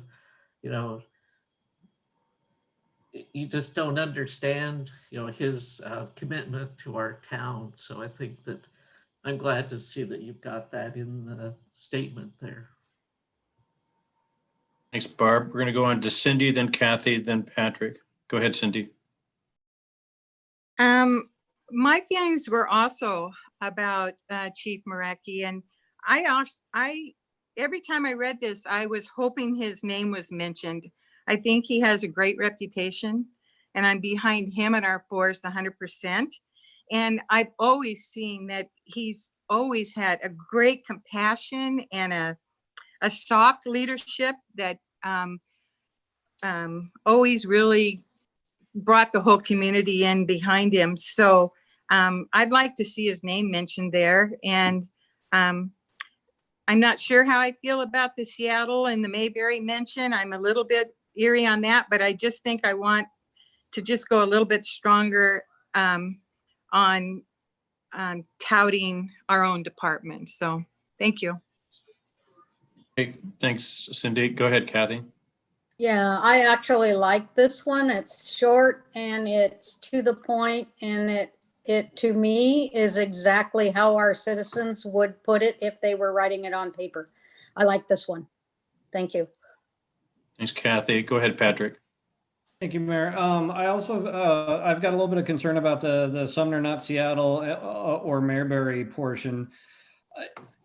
One concern, the biggest thing that stands out for me is keep in mind the committee chairs are from Seattle. So by calling Seattle out directly, you're kind of pointing them out as well. So I think that could be problematic in trying to get the message across. Okay, thanks, Patrick. Go ahead, Charlotte. Thank you. Yeah, so I feel like the competition between the two geographies, again, it's unnecessary and could be harmful. Again, I'm still concerned with not being totally clear on what the ask is. Like, I think it might be helpful to make an ask of, like, and I think it makes sense for like smaller cities to ask for help, like with state funding with training, because we may not have the revenue sources as like urban, as like other urban and larger cities may have, but yet it's still necessary, like highly necessary in our towns. So like a funding request for small towns and cities makes a lot of like logical sense to me. It's a practical solution for how we proceed. And I also hope that people understand that our legislative ads, like yes, our chief is a jewel, but we're talking about a legislative agenda. This, like, let's give him an award in a week. Like, that's great. We can do that. We are extremely fortunate to have someone as skilled and qualified, but we're talking about a legislative agenda right now. And so I would like to remove the combative language that we have there, be more specific with an ask of what we're asking from the state. And I think of funding for small towns for training makes sense, like in our current state right now. And kind of keep it simple and at that. Okay, thanks, Charla. We'll go back to Melanie. Go ahead. Thanks. I just wanted to say, totally agree with Kathy's comment. Like, I love how this is short and sweet, and that's really great. And then Charla's point on making a specific ask here, I think that's what was lost on me, that we're not really there's no specificity here. So I think that would be great, so that the chief can do all the things that he wants to do and have some more support. Okay.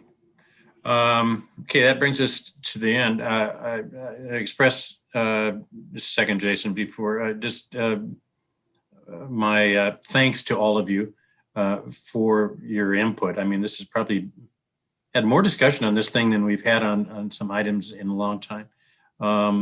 It's also interesting to write a document by committee. And in a sense, that's what we have been trying to do. So I guess from my standpoint, I appreciate all the comments. We'll do the best we can in terms of modifying the documents with all of your input. And then, we'll be, bringing it back to you whenever date that was on the thing. So with that, Jason, you wanted to say something, so go ahead. Oh, I'll go ahead and pass. I think you said enough to give us staff some direction, so I'm good. Well, only if you agree with it. I do. No, I do. My question was going to be, well, I guess I'll just throw it out there real quick. With the AWC and WASPIC legislative agendas regarding police reform, there's a lot of potential changes that don't come with funding. Well, I appreciate Councilmember Newman's thought about training. I think that's just the tip of the iceberg here. And maybe we could be more general and say something to the effect of, any mandates that come down regarding police reform come with funding to help implement. Yeah. Okay, good. That's a thumbs up across the board. I see that. Thank you. Good suggestion, Jason. Go ahead, Patrick. Thank you. My question is actually for Bill. Bill, I know Jamie will remain as head of judiciary or law and justice, whichever they're calling it now. Who's heading it up in the House? Not clear yet. Okay. It's not clear. I wasn't either, but I know, and I was curious your thought, because I know calling Seattle out may take Jamie. I don't know. He's not that superficial, but I still think that lays yeah, I mean, he's not thin-skinned on that stuff. No. And we're talking about Senator Peterson, who's chair of Law and Justice in the Senate. I'm sorry. Yes, who chairs the House committee that deals with police reform is not yet determined, because Rep. Kilduff, who was the state rep, didn't run for re-election. So yeah, I mean, I appreciate the discussion, especially on this point, because it's going to be a pretty fascinating issue. I think the way that Jason put it in the kind of messaging around funding and reflecting the needs of, medium-sized cities, smaller cities, I think that's the way to go. I think that's the right kind of angle. And especially looking at their cities, larger cities like Tacoma that had, 23 bullet list items or something like that they're looking to push for reform. So yeah, it's not universal by any means. Yeah. Okay. Hey, thank you again, everyone, for all your input. Well, go ahead, Cindy. Did you have one more last final comment? Yes, Carmen does a good job on these, and it's always easier as a group reading them to kind of spot things that don't quite set right with you. Because when you're reading your own writing, it's a little different. But because I don't want her to think that we're being too tough on her. But I think overall, even though we are a committee, that you're saying we're doing this by committee, everyone had the same feeling, and that is that we wanted a clear ask in that first line clear and concise ask, because so many people read just that far and decide if they're going to continue. So I think that's the only overall suggestion that I kind of took from listening to everyone was, let's just put a short, sweet, clear ask right under that first title, and then give all the reasoning below that. So thank you. No, thanks, Cindy. I think that was a uniform comment that came across from the quote committee, end quote. Okay, and just final one before he disappears from our presence, Mr. Clark, thank you very much, for your efforts. Yeah, it's been a pleasure getting educated by you. It's been a pleasure watching you work behind the scenes in a very complex environment, especially now. And it's appreciated. It's unusual that a city our size actually has a lobbyist. A lot of them don't. But I think in having one, it has paid dividends, which are incredible and will continue to do so. So thank you again. Thank you very much. Great, appreciate it. Nice to see you all tonight. Okay, good enough. Okay, that ends that session, and we'll move on to the Main Street vision. Mr. Wilson, do I start with you? Do I turn this over to Ryan? Go straight to Ryan. Mr. Windish. Thank you, Mayor Pugh. Members of the City Council, I have a 2-hour presentation, so I hope you've got time for that. Just kidding. Good luck, Ryan. Let's see if I can even get my screen going here. So you should be seeing what's beginning of a PowerPoint presentation. Yes, we are. All right. You're there. Thank you. So tonight I just wanted to give a fairly brief overview of where we're at with the Main Street Visioning Project. We're working with the University of Washington, Tacoma, and I'll talk a little bit about that partnership, some of our goals for the Main Street Visioning effort, and process overview and time frame, and then our efforts in public outreach and engagement during this time of COVID. So we are working again with the University of Washington Urban Planning and Urban Design Department. Ali Medeiros, the dean there, we worked with him and his urban design studio class a couple of years ago doing the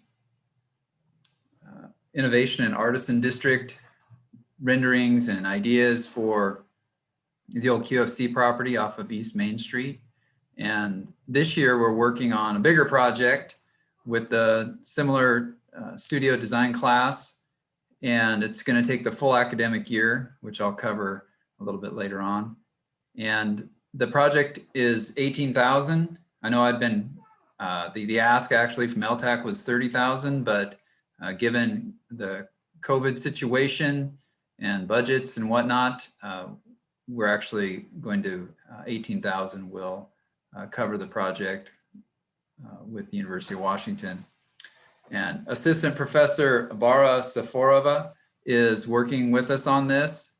And the other really exciting part of this is that we have KPG engineering and planning firm that has, for the most part, volunteered to do some mentoring for us. I say for the most part because they do have one staff member they wanted small compensation for her time.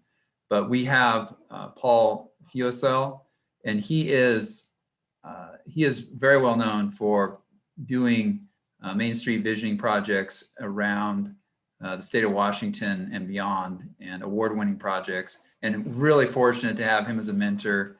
He is great with the students, and really appreciate his expertise as well. Some of the goals for our effort aren't surprising. They center around walkability. We're working, and I'll talk a little bit more about our stakeholders committee that we've assembled to help us with the initial aspects of the kind of fact gathering and foundation gathering. But in the conversations that we've had to date, the walkability is important. We want a Main Street that's inviting and interesting, a little bit of placemaking and even some whimsy and uniqueness. The other thing that we've talked a lot about, and we all know this living in Sumner, that events and parades are really important to the community. And one of the questions, the design questions that we've put out there is, how can the design of Main Street be more compatible for events and parades? You know, what can the students be thinking about that would make the area even easier, really? Movable barricades, for example, that could, in their non-event time, be planter boxes or something. How can we be creative in that regard? And then the other thing that we've talked about is the connectivity kind of through Main Street to our regional trail system. How might we address transit in the future? There's been, how do we accommodate the automobile, but not, but also make it pedestrian friendly and safe? And then the other thing that we've talked about, I mean, what we're funding this through an LTAC grant, which focuses on tourism. So keeping in mind that we are how do we promote tourism in all of this? And remembering, and we've seen some data that shows this really clear connection between folks visiting Sumner and visiting Mount Rainier. So it's been very beneficial to have Dean Burke from Travel Tacoma on our advisory committee as well, to keep that part of it in mind as well. And then I also want to add that what's also come out, not surprisingly, is the historic character and feel of our Main Street that we all identify with, I think, and really value. And how do we preserve that and look at that moving forward in terms of change that might occur on Main Street, and how do we, keep what we have, keep the good stuff, right? And the historic things, and still allow for change to occur that makes some of these other accommodations. So those are some of the things that the design studio class are working with as they're gathering information and prep for their design efforts. Process overview. This is a full academic year. So the fall quarter is really centered around developing what's called an existing conditions report. And that's everything from, what kind of stormwater and sewer lines, what are some of the projects like the Wood and Main project that are going to be happening? What do people think? So we have put together an advisory group, and I have it on the next slide, but it's, I think, really diverse in terms of stakeholder points of view and perspective that are helping inform the students as they're doing some foundational and existing conditions report. And then in a couple of weeks, we'll also be doing a virtual design workshop, design charrette. So this quarter, again, really gathering the existing conditions information. And we'll be doing a presentation to council, actually be after the first of the year, but on that report. And then moving into winter quarter, this is where they really can kind of roll their sleeves up and start designing based on what they've heard and what they understand the goals to be. And there'll be a number of different designs that come out of that, and there'll be a process for choosing the preferred design. And then the final concept plan will be taking different elements of that preferred design in the spring quarter and really fleshing those out and getting into the details, with the ultimate goal of a final product being a final concept design that could move forward to more detailed design for actual construction. And each of those winter quarter and spring quarter will include a presentation to council. Our public outreach and engagement, like I said, it's a little challenging with COVID and not being able to even have the students come downtown and do an in-person tour of Main Street and the downtown community. That's what I would have preferred, but we did the best we could with some class efforts and Google Earth and the magic of Street View. So we've done some of that. And the advisory committee has been along with us for 2 meetings, and then we're asking them to attend the virtual design charrettes that are coming up. And the advisory committee, we have folks from the Main Street Association, as I mentioned, Travel Tacoma, downtown businesses. And what's great about some of the downtown businesses is Jolene Peterson, for example, from JMJ, they are a planning and engineering firm. How ideal is that, right? They're right on Main Street and they're helping us with this project. Brian Franchini is also a resident architect, which is also great. And then we have representation from our Planning Commission, Arts Commission, Design Commission, and then key city staff like Michael Kosa and Derek Berry, myself, of course, too, and Scott Waller in our planning department to help kind of round out some of the information that the students are going to need from the city in order to do the necessary planning. And we are, of course, we have a Sumner Connects project page open and live right now, asking for ideas from the community. We are pushing out social media, and I know Carmen's going to have it in our e-news this week that we're doing this virtual design effort next week, 2 days, November 17th and November 19th.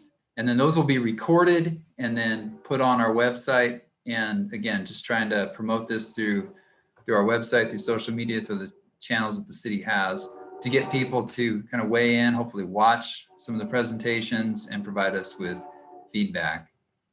And as I mentioned earlier, we'll have council presentations on kind of the quarterly results of where we're at in the process.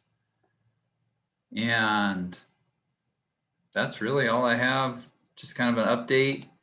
Like I said, this quarter working on establishing that existing conditions and gathering input with the advisory group and the community. Okay, thanks, Ryan. Go ahead, Barb. So are you talking from like Traffic Avenue to Valley, or what is this area encompass? Thank you. That's a great question. Pretty much from Traffic Avenue to Wood Avenue and a little beyond. I say a little beyond because one of the other members of our advisory group is from the Sumner School District, and we asked them to participate because they're talking about rebuilding the high school, and how does that then relate to Main Street? So that's been a great addition to our advisory group as well.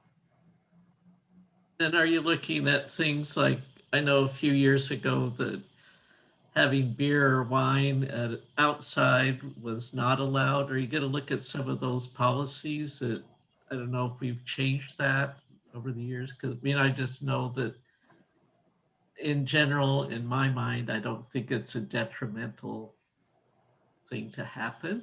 And I think that's something that, you know, we should look at, because there are businesses that, you know, the restaurants that probably would like that option.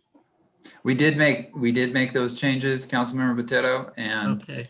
So businesses would have the option to come in and get the proper approvals through the Liquor and Cannabis Control Board and do that. So we've made those changes, which is great, I think.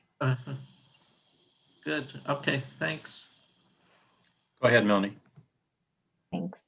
Ryan, could you walk me through the virtual design charrette in a little more detail? Yeah, and calling it a design charrette, for those who know what a design charrette is, it's probably a little over grandiose. It's going to be more of a workshop where the students are going to present what they have to date on different areas of information. So if it's multimodal or transit connections and how you move bicycles and people around an area, or it's green infrastructure for stormwater, or it's how you kind of set up a Main Street for events like I was mentioning.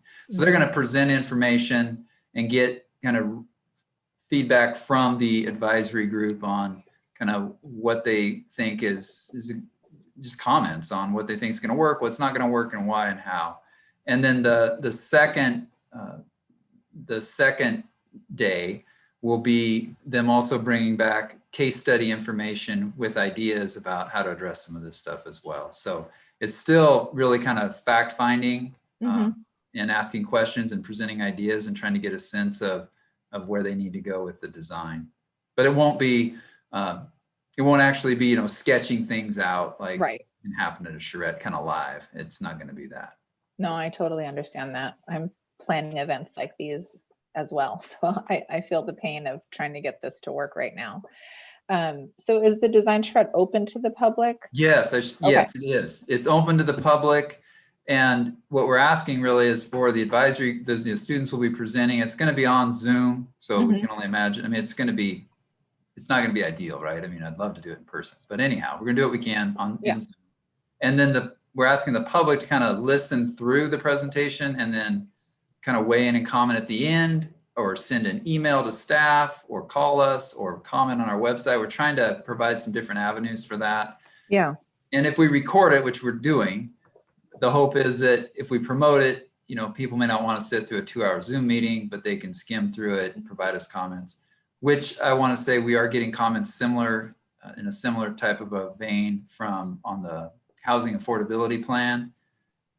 People are putting some really great comments in the forum. So I'm hoping that's what we get, right, is some really good, solid comments. Gotcha. Is this something that we could send out as its standalone email out to the city, like whatever it's called, server list? I don't know. We are. I mean, we're sending it out via the e-news. We have, that's like our best resource. I just meant its own thing, like, so that it's, here, let me say my whole thing. So love the advisory committee and how diverse it is and how thoughtfully that was put together. I think that's wonderful.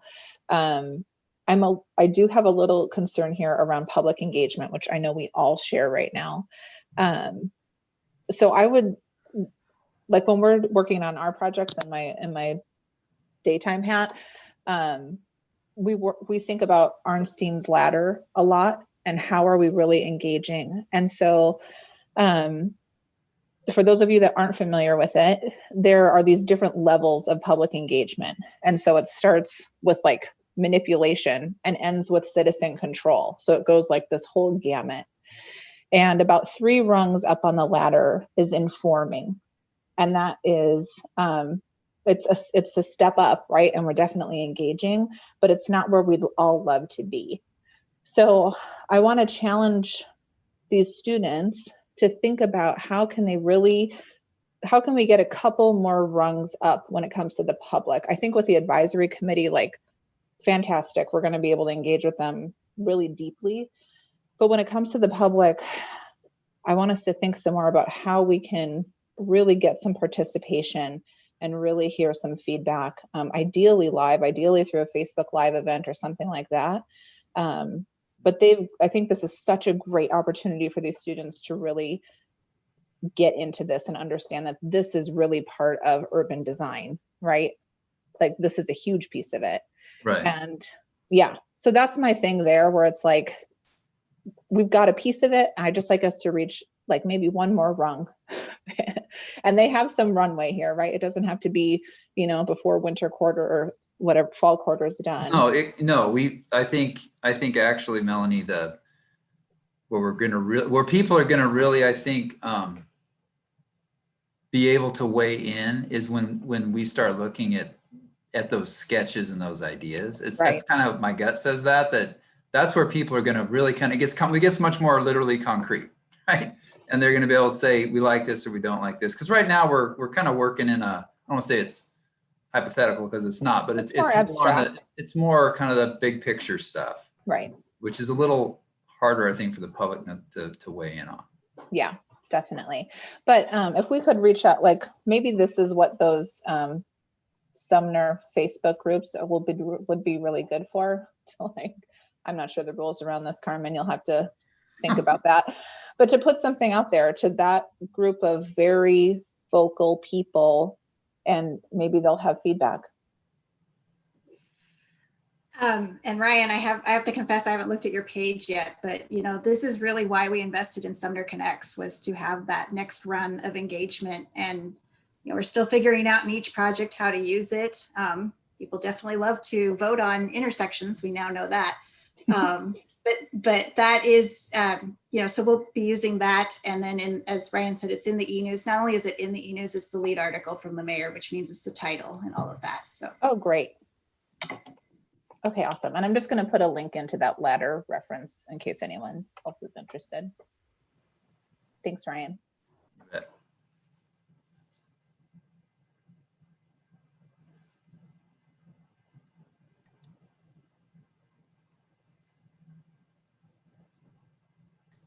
Go ahead, Charlie. Go ahead. Sorry, you were doing the mute thing this time. No, so I just briefly, I like to thank UW Tacoma for providing the opportunity. Like Dr. like Ollie does, he's kind of a gift to the region. But I would also like to thank like council and staff for jumping on the opportunity. I think it's really cool. Like I think in the planning world, you get caught up in permitting and whatnot. It's not that often when you really get to comprehensively like dive in with different ideas, but also linking those up with community and stuff. Anyway, so Ryan, just thank you. I love that this is happening. I'm really excited to see what comes out of it. You're welcome. Yeah, and I have to say that Councilmember Peterson she's been pushing us on this too. So we're there. It's good. Other council member comments or questions? I look at this thing and I think it's such a critical phase because there's things downtown. If you start looking at, and I'll use the word, I hate it, infrastructure. But if you look at all this, it is just getting long in the tooth. And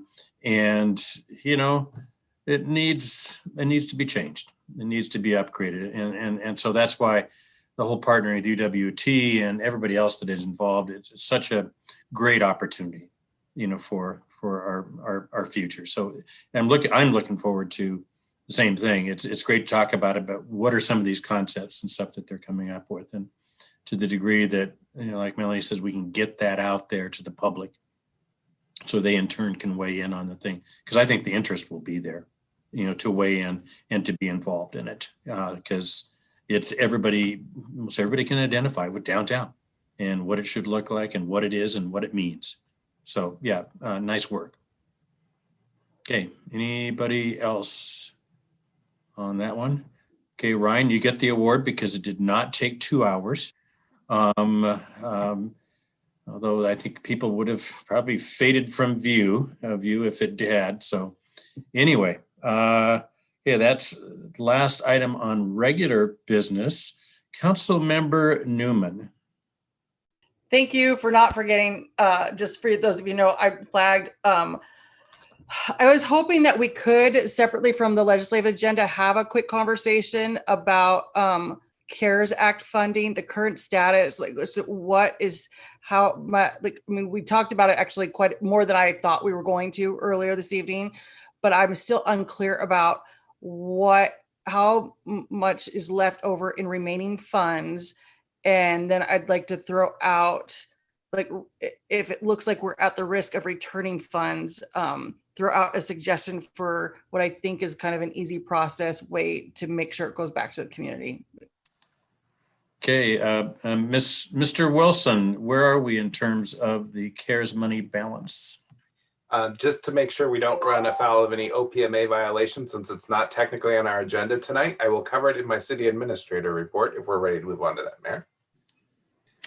I think we are. I don't see anybody else saying anything in terms of the last three items. So we now move on to the city administrator report, and I call on Mr. Wilson. Go ahead.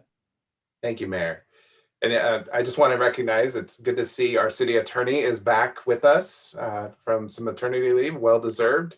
So it's yay, good to Grace, and we appreciate her and Assistant Attorney Christy Palmer. So with the CARES Act funding, we will not be returning any. I do promise you that. We have definitely spent everything that we were provided to, including the extra disbursement that the state gave us rather late in the game. There is some money left with the school district and Rotary CARES utility assistance and rental assistance. those final numbers, because of the delay, I don't know how much is left there, but I assure you there's still money available there. And we'll be shifting any money. Essentially, we've overspent the CARES money. So we have more expenses responding to the pandemic than CARES money. So we'll make sure that it all gets allocated, but we'll make sure the school district and Rotary money gets paid first, and then any direct city responsibly backed off of that because we budget for that in the first place. So hope that answers your question. So what you're saying is that in terms of city expenses, et cetera, is that you've had more eligible than you've claimed. And so that the money that isn't spent in terms of rental assistance, et cetera, and stuff could go towards expenses that are eligible that the city has not filed yet. Thank you, Mayor. That's a much better way of saying it. My second point is moot, so we can keep going through your report. Thank you. Okay, thank you, Charlotte. Go ahead, Jason. The other part of my report tonight, to keep it short, we are going to have to change the way that we're doing our diversity, equity, and inclusion education sessions. We actually received a copyright claim for one of the videos that we watched at our last meeting, and therefore we're going to change the way we do it. I'll be sending out some educational links ahead of time as part of the agenda packet. Please review those so we can discuss them and also get the city internal DEI update on what staff's been working on. I thought it rather just, I don't know, ironic that you did get busted, for trying to help, education in terms of diversity, equity, and inclusion, but you crossed that line in terms of YouTube policies. So, oh well, you got to work around. So thank you very much. No problem. Okay, anything further, Mr. Wilson? Nope, that's it for tonight. Wow, okay. Any calendar issues in terms of either council meeting or committees? Go ahead, Cindy. I just wanted to make sure I understood what Mr. Wilson was saying. Is he saying we are to watch the videos ahead of time? Personally? That's correct. So I'll include the links in the packet and just click on the link. You can watch the video ahead of time because we can no longer show them at a council meeting. And that's because it's going on YouTube? Is that what it is? Well, some of these videos, and I'll just be very forthright here. The video that we watched last week was made by NPR. After we had, we air these meetings live, and when we did so, NPR sent us they actually locked our YouTube account and sent us a notice saying that we violated their copyright protection. So we don't want to be a bad steward of the educational opportunities that we're given. So we're just going to have to adjust our way of doing business a little bit. We're happy. They're more than happy to allow us to share the link. We just can't air it live and rebroadcast it. Okay, now I understand. Thank you. Okay, thank you, Jason. Okay, going back to calendar issues, any calendar issues in terms of committees?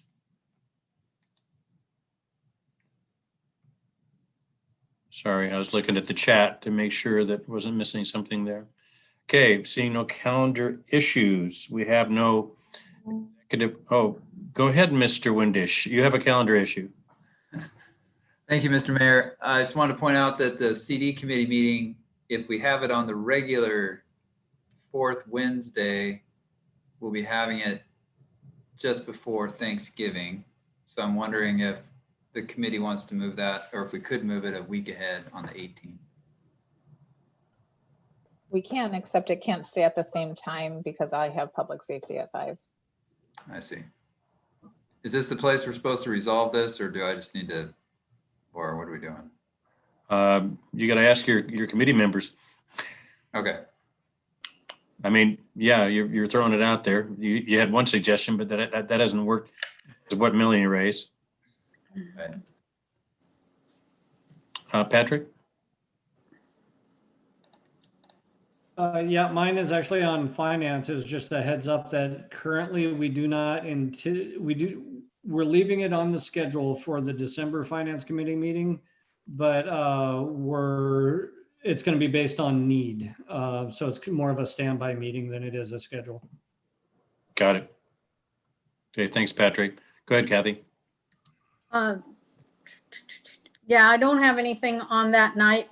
That would be okay with me unless you don't have anything on the committee and you want to just move it to a later date. It's up to you. I'm good on that day though. Go ahead, Jason. Mr. Windish, maybe it'd be best to combine the November and December meetings and pick a date, first or second week of December, unless there's something that's time sensitive. No, there's nothing time sensitive. I'll work. Outstanding suggestion. Yeah, I'll work with my committee on it. Thank you. Okay, good suggestion. Thank you, Ryan. Okay, Thank don't see any other hands raised. I just want to thank you all for some great discussion tonight and great input, back to staff. It's is really appreciated very much, and it'll make for in a really improved, document. And that's a cool thing. So anyway, that's it. Seeing another comment or business before us, this meeting is adjourned at 8:20. Be safe, everyone, and keep warm. It's getting cold out there.